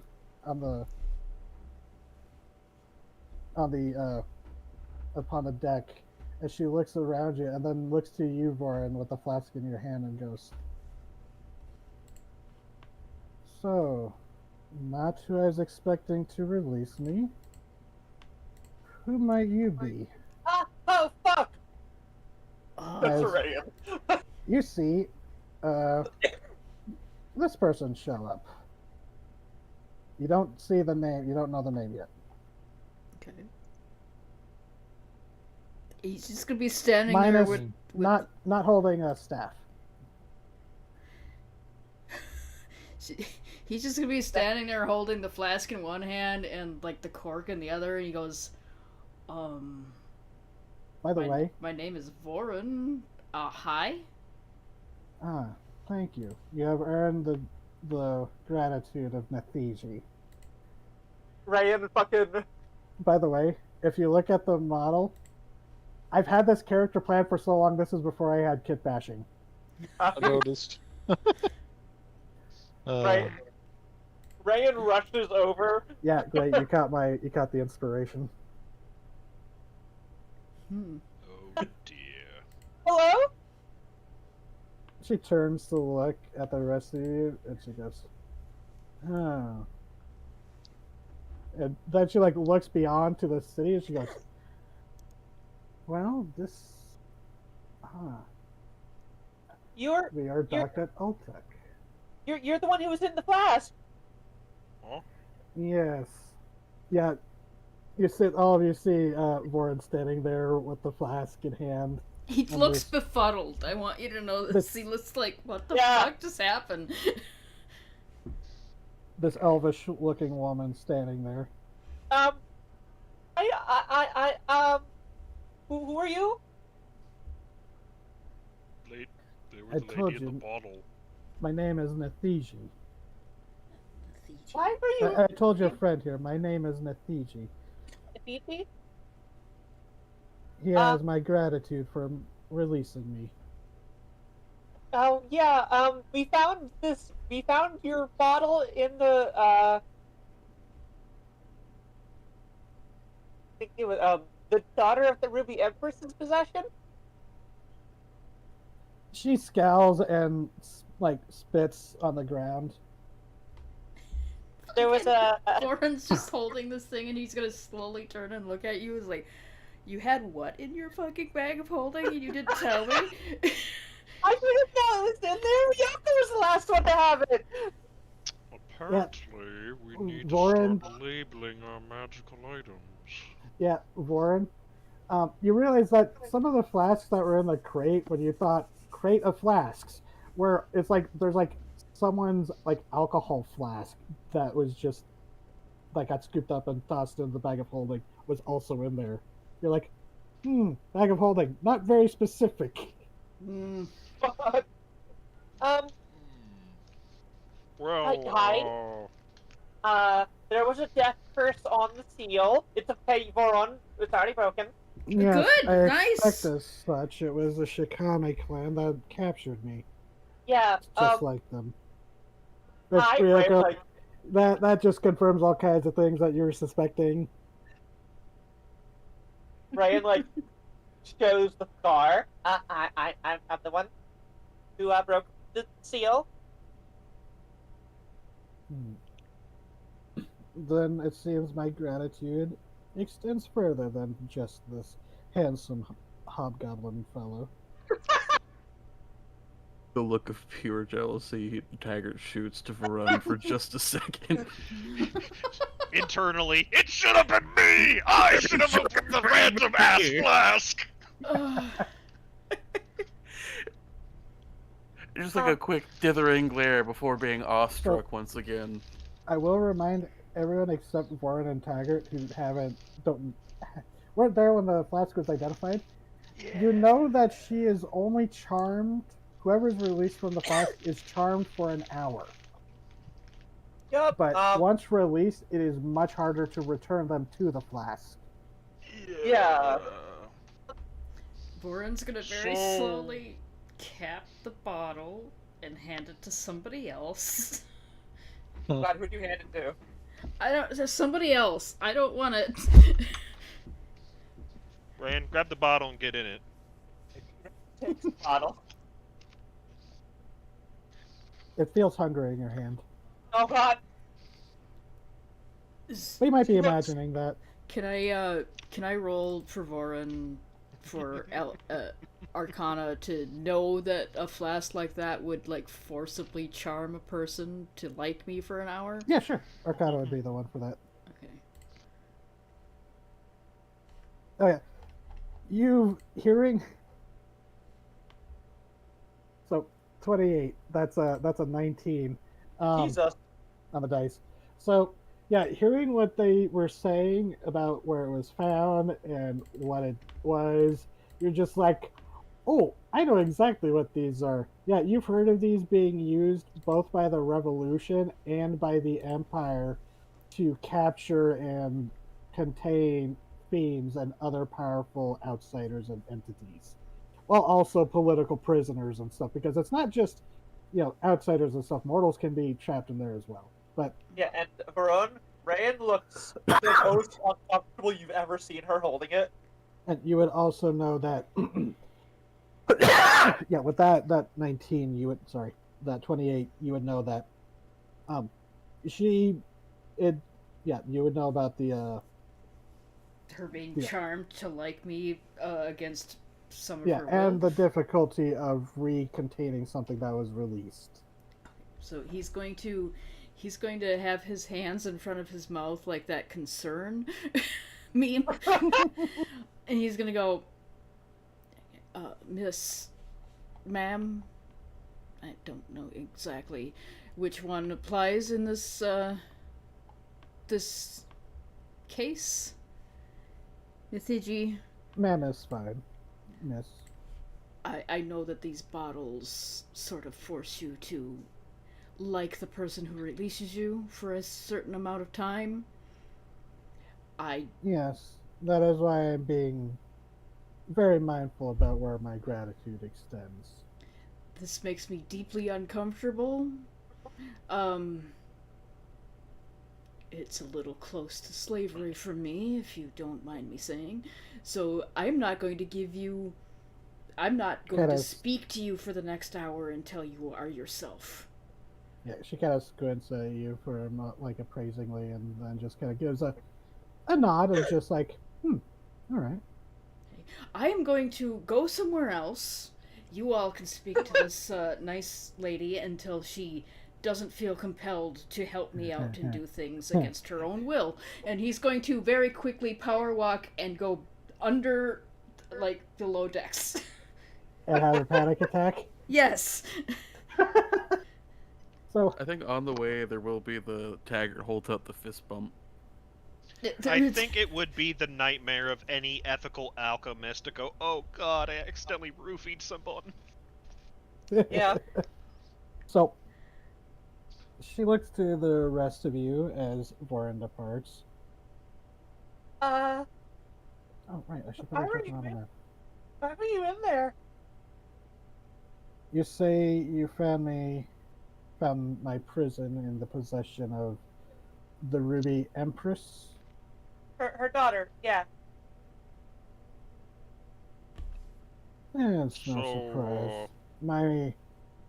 My liege, she owed many debts to him, and she was always making moves against him. It was no surprise. When I saw the Shikame show, I knew that she had come for me. So, you recognize Oltec, so at least you're not from before the deluge. Oh no. Tell me. What would be a appropriate historical event? How many years has it been since the freezing of Motor? Which Lots? you would know. I don't know the specific date, but you would be able to give an accurate. Yeah. Lots.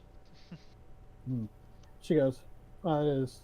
She goes, then I have been in prison for, about over 200 years.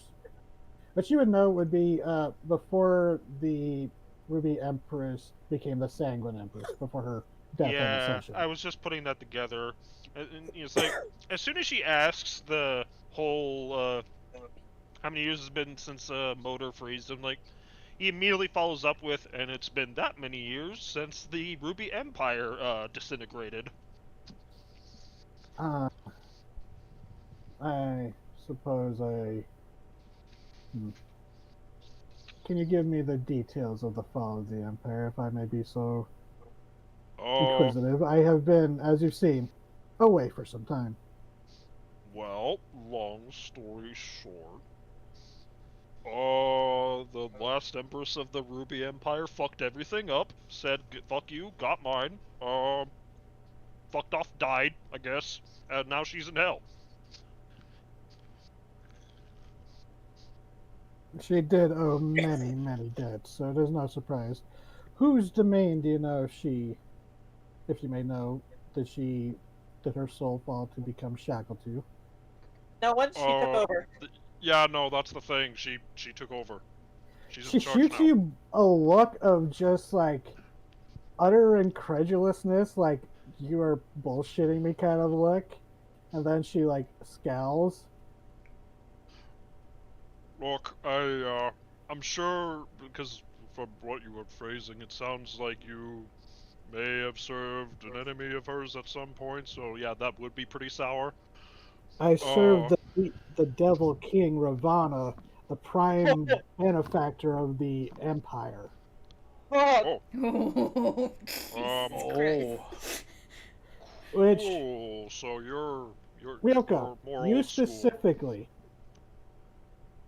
make a history or arcana check, whichever one would be higher for you.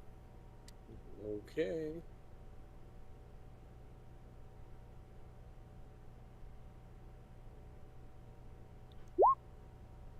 Okay, never mind. Yeah, make a history check with my book. What is that, Rand? Make a history check with my book. Well, Yeah, since it was a name drop, I guess that would be compulsion enough for her to look. 16.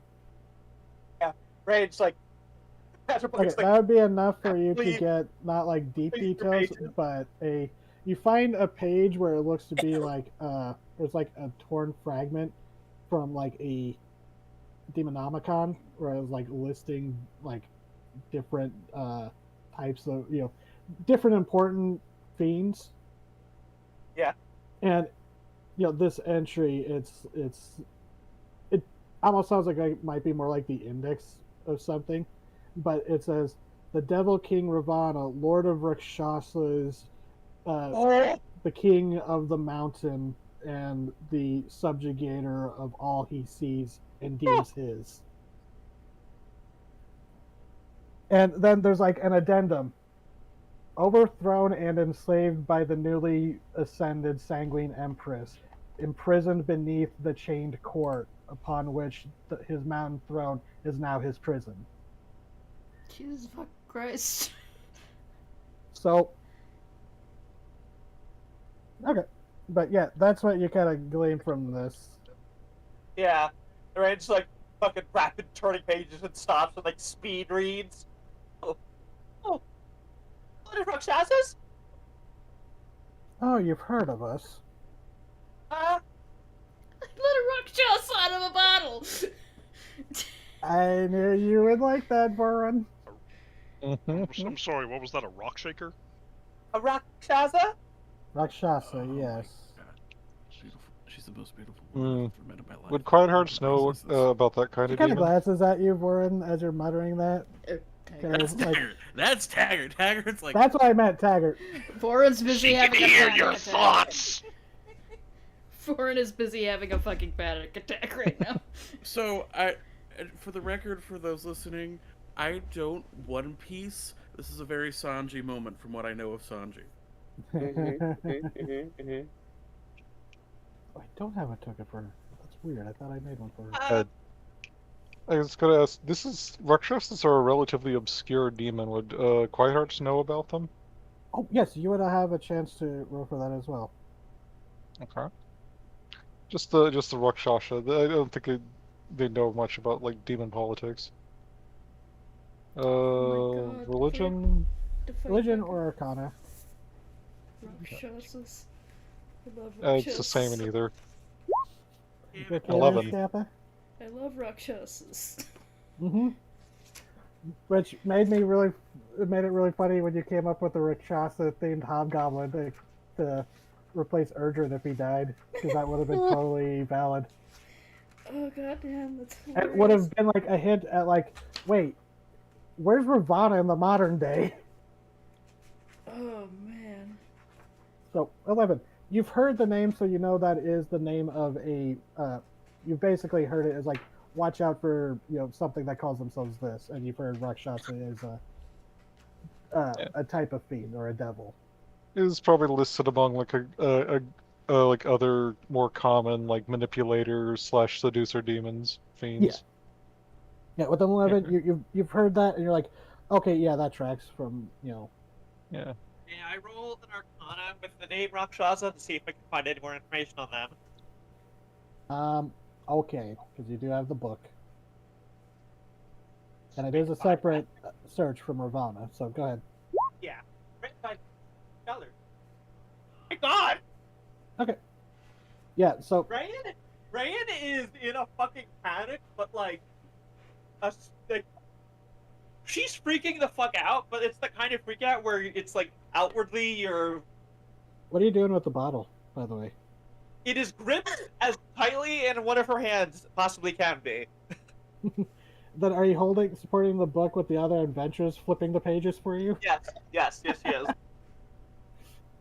Actually, you've got enough like tendrils and stuff. You can do that, no problem. It's cuter adventures doing Well, it. you also have a mage hand, so whatever. Oh yeah. So yeah, you start flipping through this, and yeah, you do find another.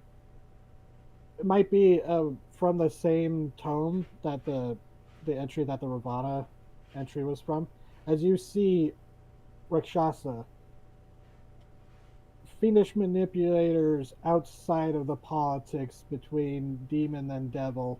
They serve the devil king Ravana, one of the oldest of the arch devils and prime demons. He holds the title of both. And it is through his dominion that they are considered diplomats, manipulators, and politicians among fiendish kind, hashing out treaties, enforcing pacts, and making sure that, pacts and laws are followed, while also being like Ravana's enforcers and despoilers. So you're, that was... You're diplomat? And you also learn that they have a supernatural resistance to the effects of magic. That up to that while it hasn't been complete, it's not completely accurate. That it was believed that certain magics, that they were immune to certain magics up to a degree, because they changed the spell immunity. They changed the spell immunity for a lot. Because they're immune to everything up to 6th level spells. I know. I'm sure the Rakshasas in universe are like, man, I really hate that wizard who fucking nerfed us. No, listen. He used a wish spell to change our stat block. The new one. Because he hates us. The new he stat hates block. a winner. I'm looking at it right now. It says the Rakshasa automatically succeeds on saving throws against spells and other magical effects, and the attack rolls of spells automatically miss it. Without the Rakshasa's permission, no spell can observe the Rakshasa remotely or detect its thoughts, creature type, or alignment. It doesn't have a limit. So, yeah. Wizards deserve to be humbled. Something happened for her to be contained in this flask. Something happened. Okay. So, you're a Rakshasa. You heard about the greater magic resistance with that your natural 20. Yeah, the new Rakshasa are fucking terrifying. You're a Rakshasa. You're a diplomat in the Hells. Something like that. You're a diplomat, politician. You don't follow the exact politics of the others because you function on your own. She scoffs a little bit. I suppose that's what the mortals would record. Your leader is currently trapped beneath the chain court. When you say that, her eyes snap to you and they burn. Like, even the golden prosthetic seems to almost become molten with the fury in her eyes. She goes, "He is what?" Yep. Hey, Ryan. Ryan. Just as your captain and as your best buddy, I recommend you shut the fuck up.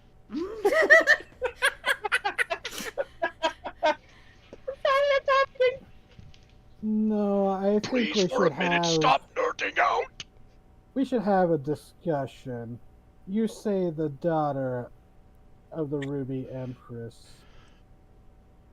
Now, we are going to discuss that indeed. And I think that's a good spot to end for the night, as we can resume next time with her questioning you all. So, Well, valuable Well, now lesson was we're learned. getting interrogated. Yay!